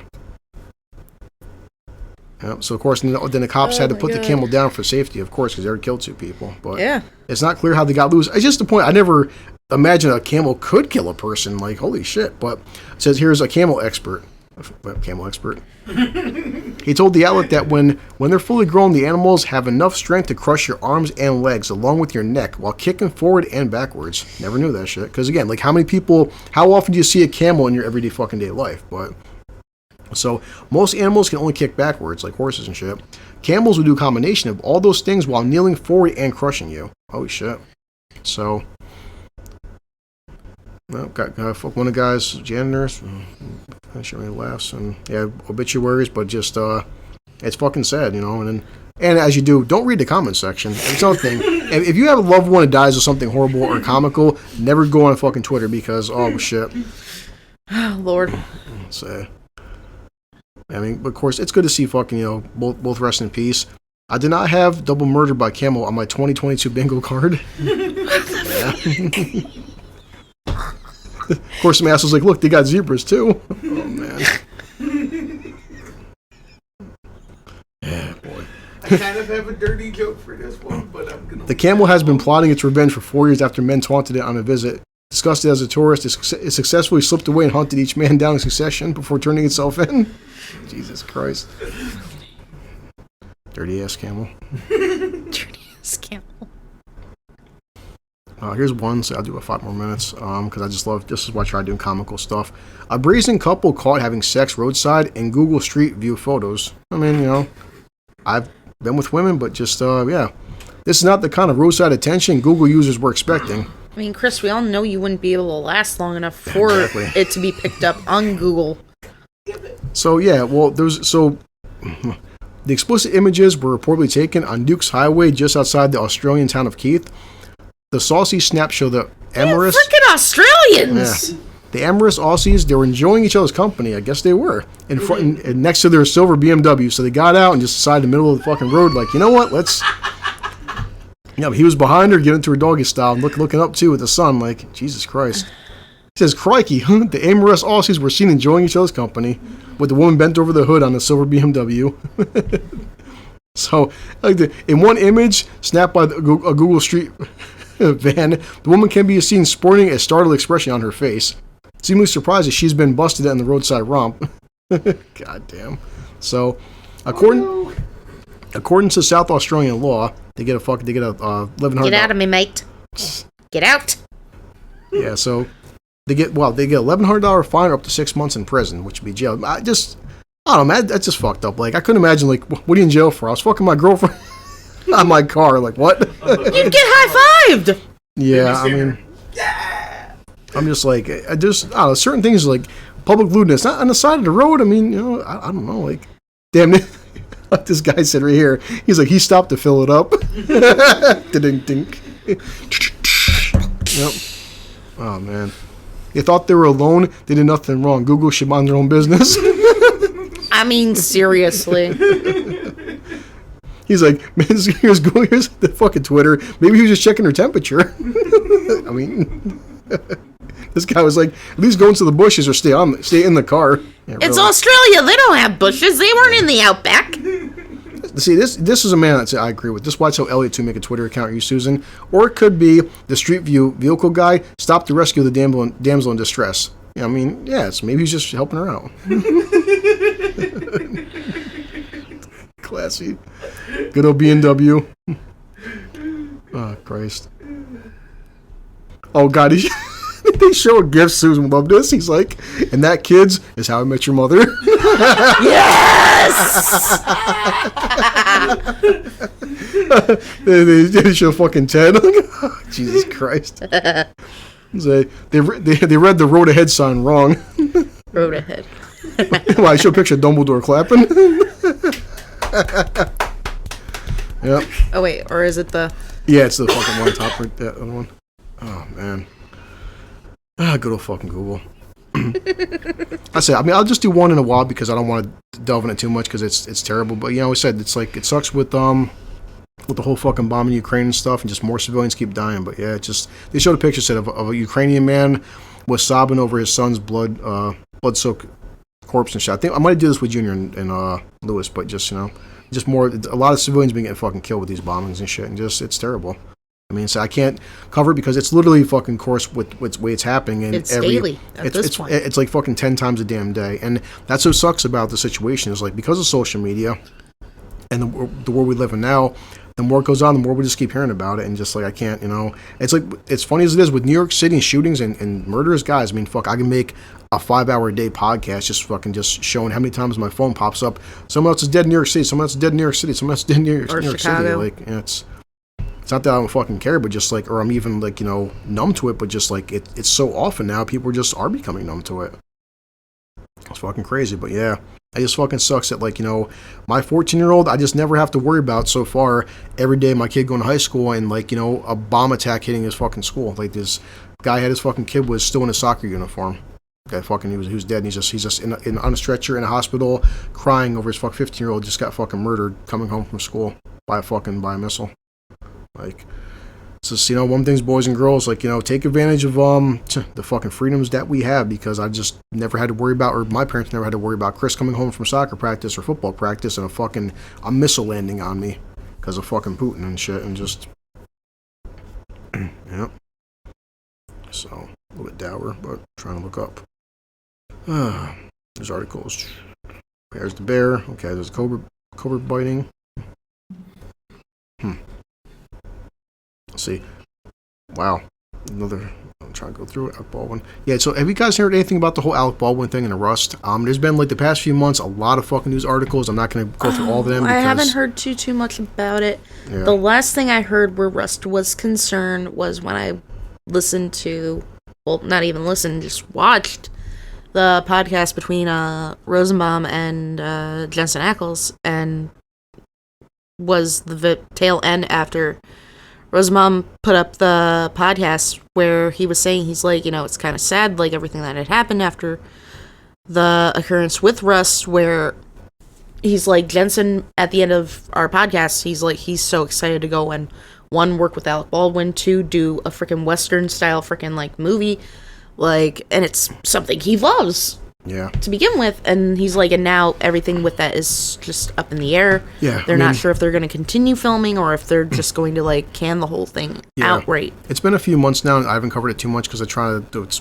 the frequency of recording this stuff, but, like, every other week a new thing gets put out about it. And I mean, the bottom line, guys, is just that, like, Alec Baldwin shot somebody. Now, whose fault it is, nobody still wants to fucking admit what's happening, because it's like every other fucking day. It's just like, no one wants to take responsibility. Here's my opinion on it. First and foremost, number 1, yes, Alec Baldwin shot this person, clearly.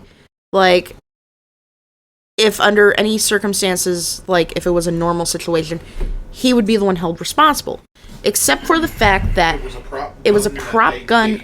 Yeah. Precisely. Oh, yeah, I mean, definitely, no doubt the whole thing was an accident. And it was not in any way, shape, or form, in my honest opinion, no matter how much of a loose cannon Alec Baldwin can be. No one's accusing it being... The problem that I'm seeing, and a lot of people are seeing, is just that the fact that nobody wants to take responsibility for it happening. Well, someone needs to take responsibility for it. I agree with that, but this has been, like, all the different YouTube videos I've watched, news articles the past few months, it's like, even to the point where Alec Baldwin wouldn't give up his phone. It's like, dude, this is an active investigation, and just like, and her family's still fucking grieving. She had a husband and a son, and just people want to listen. Whether at a point somebody on fucking set, they can't find out who it is yet, or nobody wants to admit to nothing. At some point, somebody put a live round into the gun. I no doubt when I think that he did it himself, and he actually says he was friendly with her. Jensen actually talked about that, saying friendly with her. Nobody intentionally killed somebody, but the bottom line is accidents fucking happen, and the thing is, an accident happened, a woman is dead. Someone's fucking dead. Someone needs to be held accountable. Yeah, and it's the point that accidents fucking happen. Hey, listen, it's like if I was at work and I ran somebody over, I'm not going to sit there and fucking blame like the faulty bus or something, or just like, or if like somebody drops a hammer on somebody's head, and there's a million things that could go wrong. Accidents do fucking I'm sure happen. There's one person in the world like you could say like, oh, it was a faulty bus. I did not mean to hit my son's mother. Which I just don't know what haptempt. Yeah, I thought I hit the brakes. Instead, I accelerated. But it is fucking and she bounced 20 times before she died. Tempt me. But no, it's still fucking terrible that it's this woman fucking died, and just still it's been months and months and months. It's like even if Alec Baldwin just said, "Listen, I fucked up. It was an accident," sure, but like he's just nobody's want to take the blame for it. So. Well, I just always tweet out different news articles because every other week it's been updated, and still been months and months, and nothing's changed. It's still... Well, clearly, like, where that's concerned, in all honesty, they need to go to who was in charge of props. Yep. Who was in charge specifically of, like... The gun props. The gun props. Who had the specific jobs of the gun props in which Alec was using. Yeah. Who specifically was the person on set that day in charge of it. So, and you can easily figure out who the fuck it was. This is still the world we live in, and that's why this kind of shit annoys me, because this is nothing to fucking brag about, not by any means. And of course, social media being what it doesn't really take a lot to be a TikTok star now, or a fucking influencer, because you can be like a fucking moron, or just an asshole, or just whatever.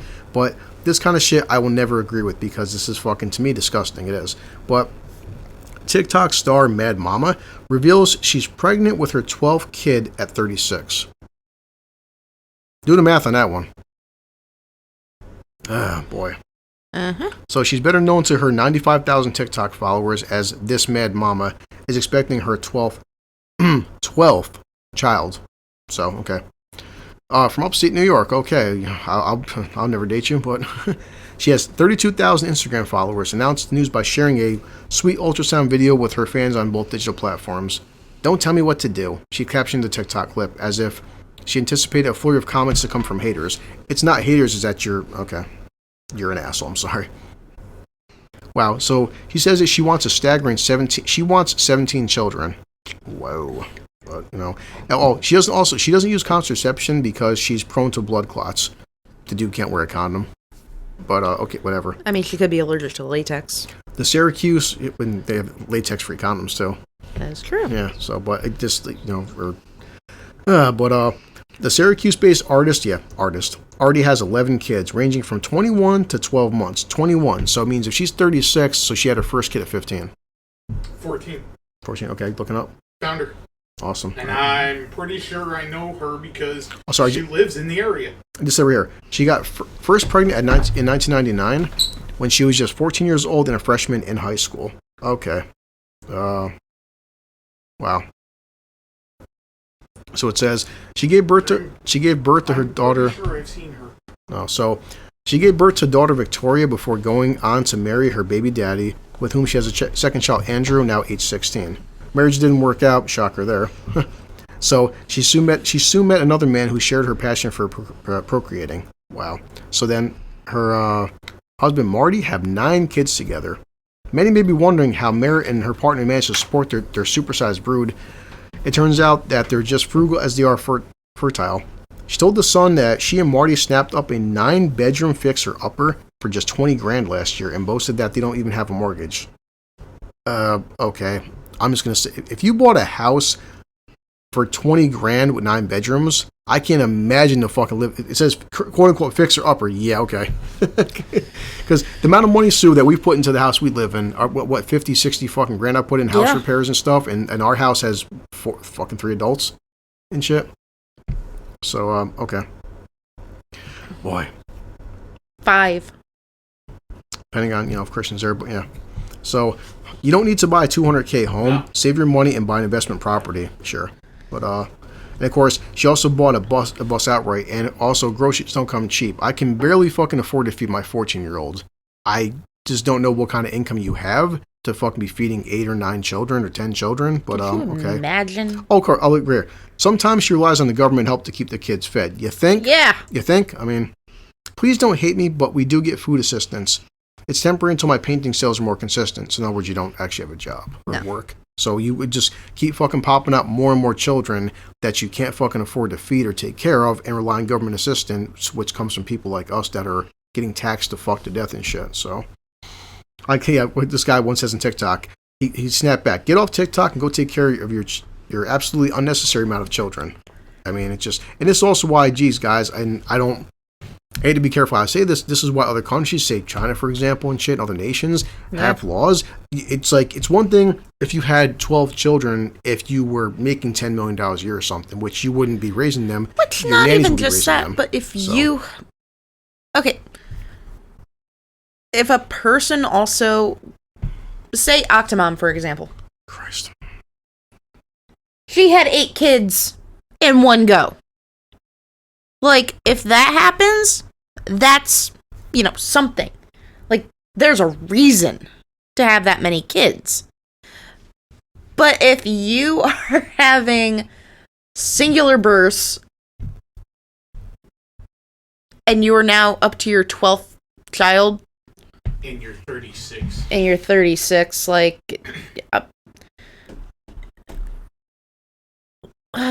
what kind of freaking hocus pocus witch crap bullshit is that?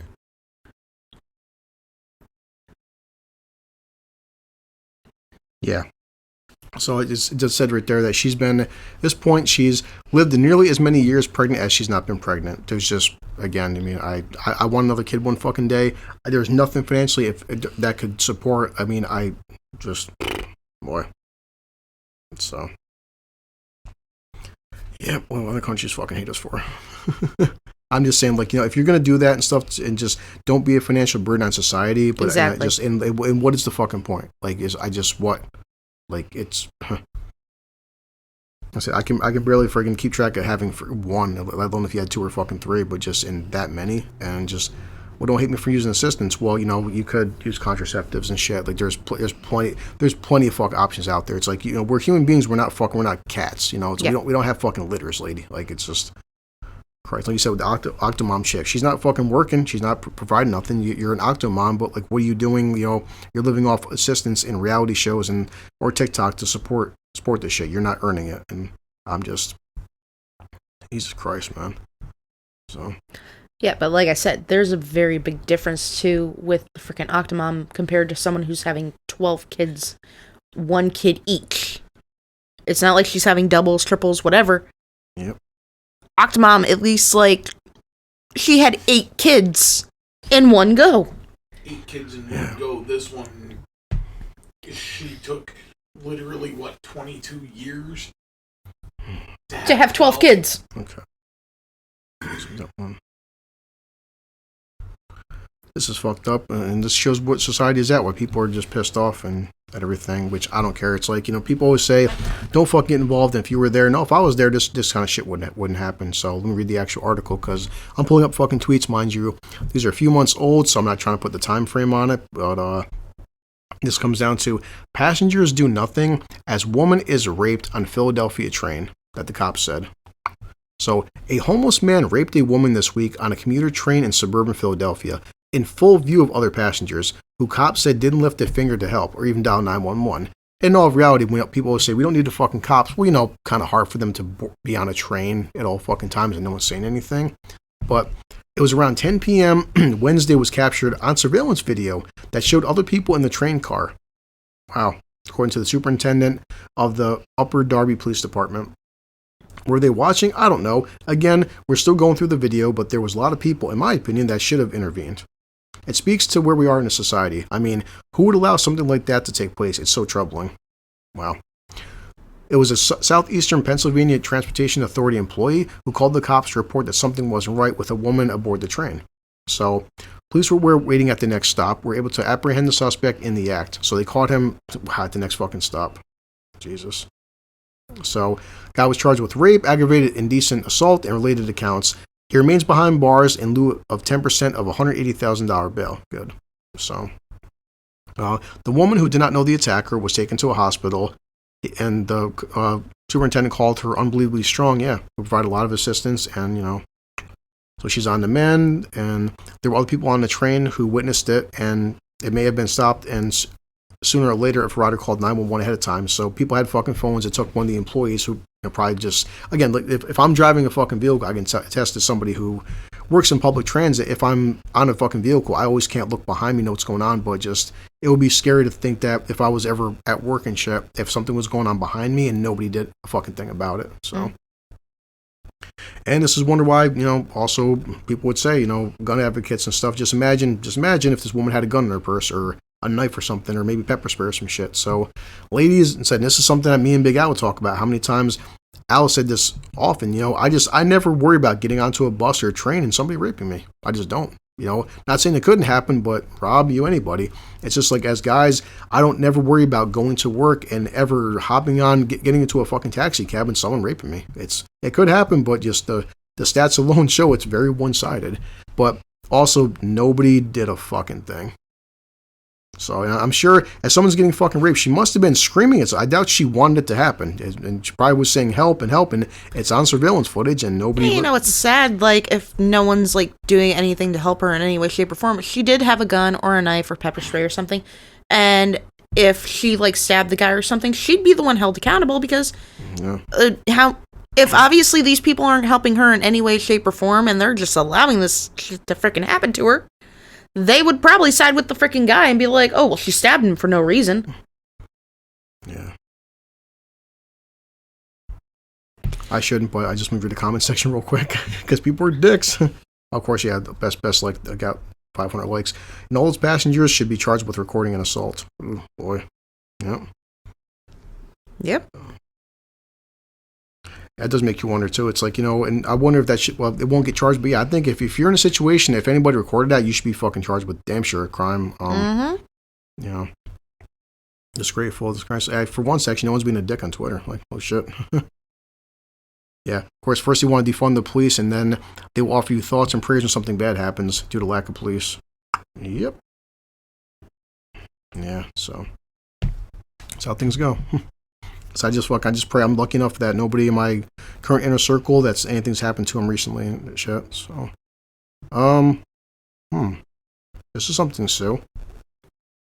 I don't, say if you're gonna be a mom one day and stuff, and if you are, there's different options for your kids and shit. Like, I still am a fan of breastfeeding and stuff. I think it's very natural and healthy, and should be for women. And my son's mother wasn't really for it, and I get the whole formula thing, but I still think there's a lot of more health benefits than not health benefits for breastfeeding children. So until you reach shit like this, so you can imagine. So, could you imagine, actually, Sue, you've been on airplanes, right? Yeah. Yeah, so, okay. You ever seen anything weird on an airplane? Strange, out the ordinary?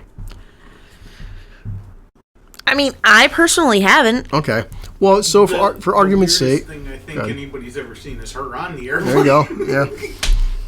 So, just curious... You're not allowed to speak. So, Sue, just curious, now, if you're on an airplane, right, and you're minding your business and going about your stuff, you look over... There's a woman breastfeeding her child. Okay. Would you be against that? Is she covered? I mean, just in general, a woman breastfeeding her kid on an airplane. I mean, obviously, like, when you're on an airplane, like, it's not really as big a deal if you're out in the open breastfeeding, like, your child. Depending on how old the child is, of course. Okay. Take that into consideration. So, could you imagine being a flight attendant and stuff, and you walk by and stuff, and so the unidentified female flew from Syracuse, New York, of course, to Atlanta, Georgia, where she was, I gotta be careful how I say this, but one of the flight attendants, they called her, she was breastfeeding. The thing is, she was breastfeeding her cat.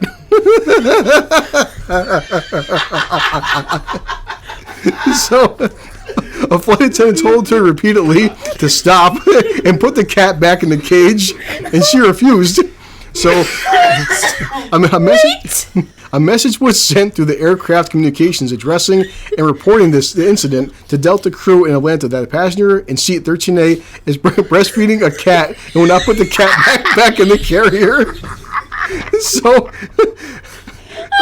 So the flight attendant who was on board during the incident took to TikTok to explain more of it. The woman had one of those hairless cats swaddled up in a blanket, so it looked like It gets worse. So it looked like a baby. Her shirt was up, and she was trying to get the cat to latch onto it, and she wouldn't put the cat back in the carrier. And then the cat was screaming. So, oh Christ! Oh, that poor fucking cat. Also, of course, now the airline's website also outlines its policies of women breastfeeding children. Delta fully supports a woman's right to breastfeed on board Delta Airlines. Breast pumps are allowed on board. At the airport, if you prefer, many airports. However, do not breastfeed a cat. It also says Delta allows animals such as small dogs, cats, and household birds to board domestic flights. So they must be able to fit in a small pet carrier. So what Delta is not allowing. So, oh Christ, man. No, I mean, let that sink in, like all the fucking things you've seen. I hate you. I fucking hate you. I'm just curious, so like Sue. So next time you're on the fucking plane, you look over and you see that. What do you do? Like, I have to piss. I fucking hate you. Let me pause that for a second, so till she gets back from fucking peeing. Oh my God, you're a fucking dick. I'm not the one who did it. Like, oh my God. I'll do two more and we'll leave. I had to take a pause break because you had to go pee after the hairless cat. So fucking hate you. That's what seemed funny too. It was hairless, so like, of course, someone looking over, they don't see fur or anything. They see they thought it's like a baby's skin or something. They probably thought that's an ugly ass freaking baby. Oh, like, yeah.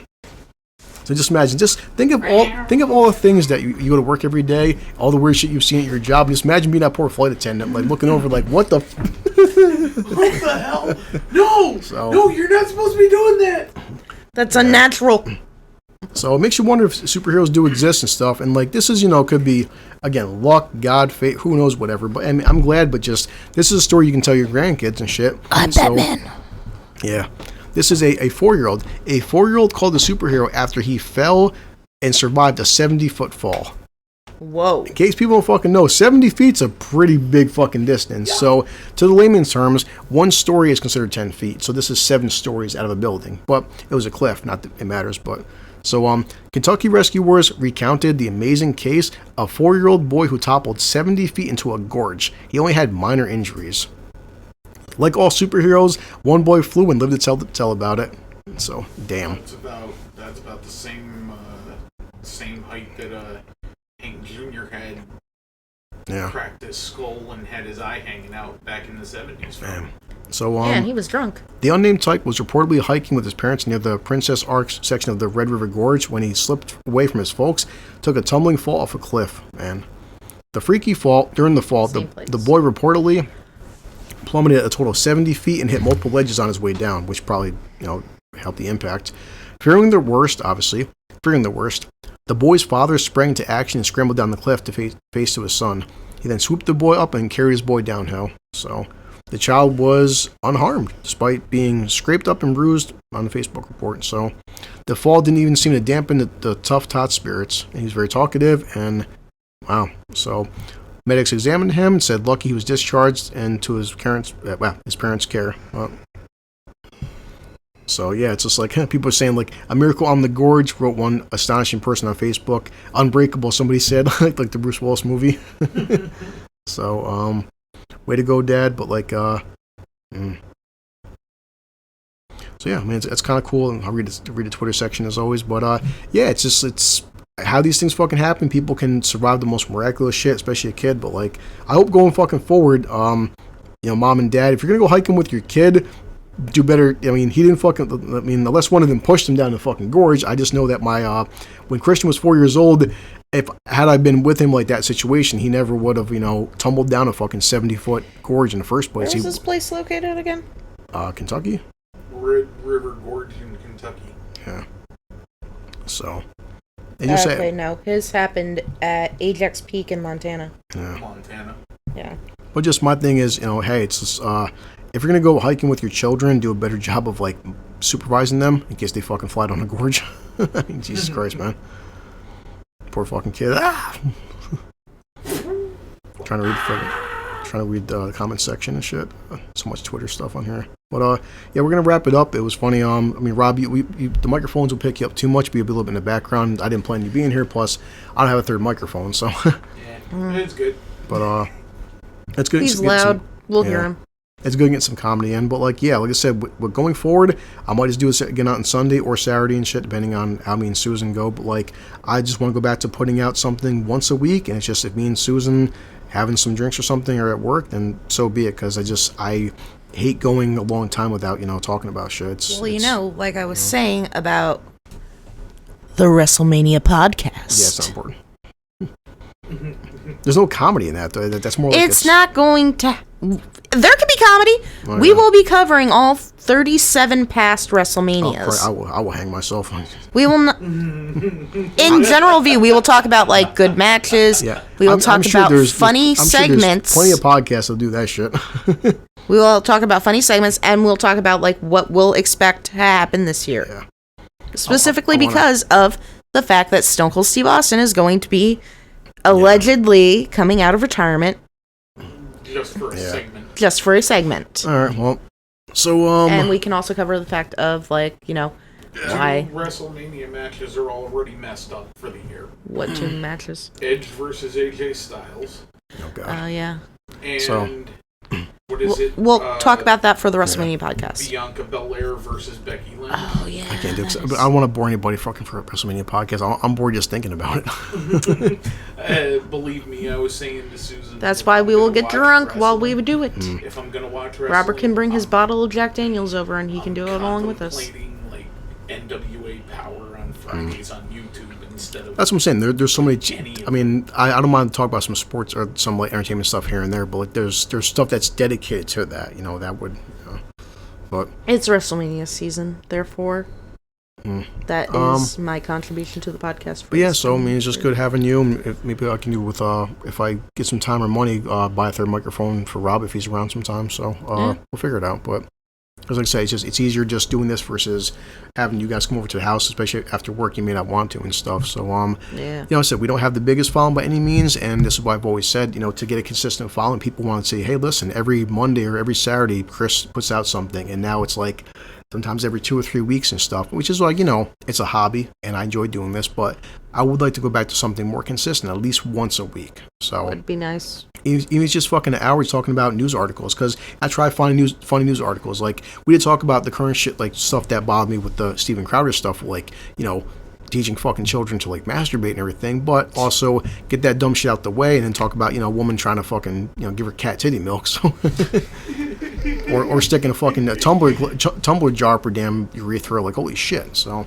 I try for the most part making this, I want to have some comedy, some serious stuff, but like I was saying too, the one time that I remember on the Steven Crowder thing, they the time Susan's talking about that, they were talking about like taking a dildo, putting condoms on it and stuff in middle school. That was my friend Gene that had to go through that in a class, and he was giving me warnings because I had the same class the next day, and they kept me home from school because they literally said no. Then the next year in high school, in gym class, they pulled a group of boys and girls into the same room and did the same exact thing. Yeah. Because they said we couldn't participate in gym unless we were taught sex ed first. Mm-hmm. In high school. Yeah. So, and goodbyes you want to say, Sue, for it out? Peace out, bitches. Yeah. No, all seriousness, if anyone is interested in a WrestleMania podcast, despite what Chris may say, it is the most entertaining time of the year. It is sports entertainment. Yeah. Fuck yeah. Yeah, well, fuck you. I was glad to hear your background, Rob. I mean, I've always wanted to have you come down, but just it's always been timings and scheduling. So if you want to be more consistent, probably this week and stuff, I can, it's nothing, not like I couldn't get a third microphone. So we'll see how it goes on, because I've always been ready to get a third microphone. But initially, I just wanted to try the 2 microphone setup and see how it works. But there's an extra USB port in the back, so I can always, get one. We'll figure it out. So just talking about just regular bullshit and see what it is. And I told Susan, if you want to, or anybody wants to come on here and stuff, we have cousins, family, friends. I told Susan, because my signal on my phone sometimes is a bitch right now, I'll get her Twitter account. It's fucking free. I keep Twitter for news articles. That's it. So what I'm doing right now. Yeah, so I told Susan, if all during the week, if you find anything funny or comical, like, I already have Twitter. Yeah, so if you find anything that you think it's something, I mean, whatever, something interesting, that's the point. Is like, I mean, I don't want to talk about, like I was telling Sue, I listened to the guy Ralph, and Ralph is awesome. I like Ralph because he's a friend of Kevin Smith, but his podcast is just all entertainment news articles, which it's good. I like it for what it is, but I don't want to just talk about Johnny Depp all damn day. Much I love him, just like there's only so much Johnny Depp and Brie Larson and fucking like a new Star Wars thing. Now I don't want to make that the entire time. I want to go from like serious shit like COVID or something, or Joe Rogan, but then also talking about whatever, some guy fucking having a snake bite a guy's dick. I try making some variety where it's just I try. It's always been just like peppering a little bit of everything, but also understand the fact that you have a job. I do. Susan, anybody listening should have a job. Most of my friends, coworkers who listen to the podcast, they all have fucking jobs, and that's the premise, is just to appeal to regular, everyday, blue collar fucking people. So, but I listen to different music things, country, rock, rap, all this stuff. And one guy that's like a southern rapper, and he's a big name in the independent circuit. He's been on that No Jumper podcast. Yeah, I don't even know what that is. Adam 12, the boyfriend of online thirst trap Lena the Plug. Yeah, I don't know this shit. he played one of his songs on his podcast a couple days ago. Yeah. Had rappers on the show. Yeah. They turned around and they're like, "Oh, white Southern guy can out-rap us. Oh God, we got to get out of here. Well, that's the thing, and that's also hard with this industry and stuff. It's like because everyone's doing a fucking podcast. I'm not Joe Rogan, nor am I like say whatever. You'll have like a new actor or something like it's like Will Ferrell does a podcast. I can't compete with that. So this is and top of promotion. I don't have the money because promoting like anything, getting Facebook ads or YouTube ads costs money.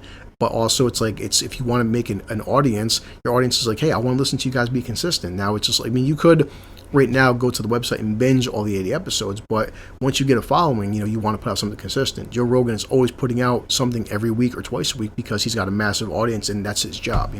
None of us do this for a job. So I've always said I'm not against getting sponsorship.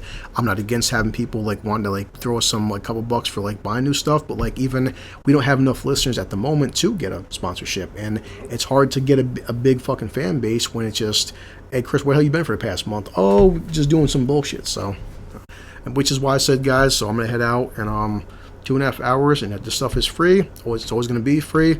All of us, we don't need people's money. I don't want money, nor do I need it and shit. I can pay my own fucking bills. I'm working overtime, and I said I'm not gonna ask people to give me a subscription just to record once a month or so. But all right, so yeah, it was fun, and we'll catch you next time. Peace.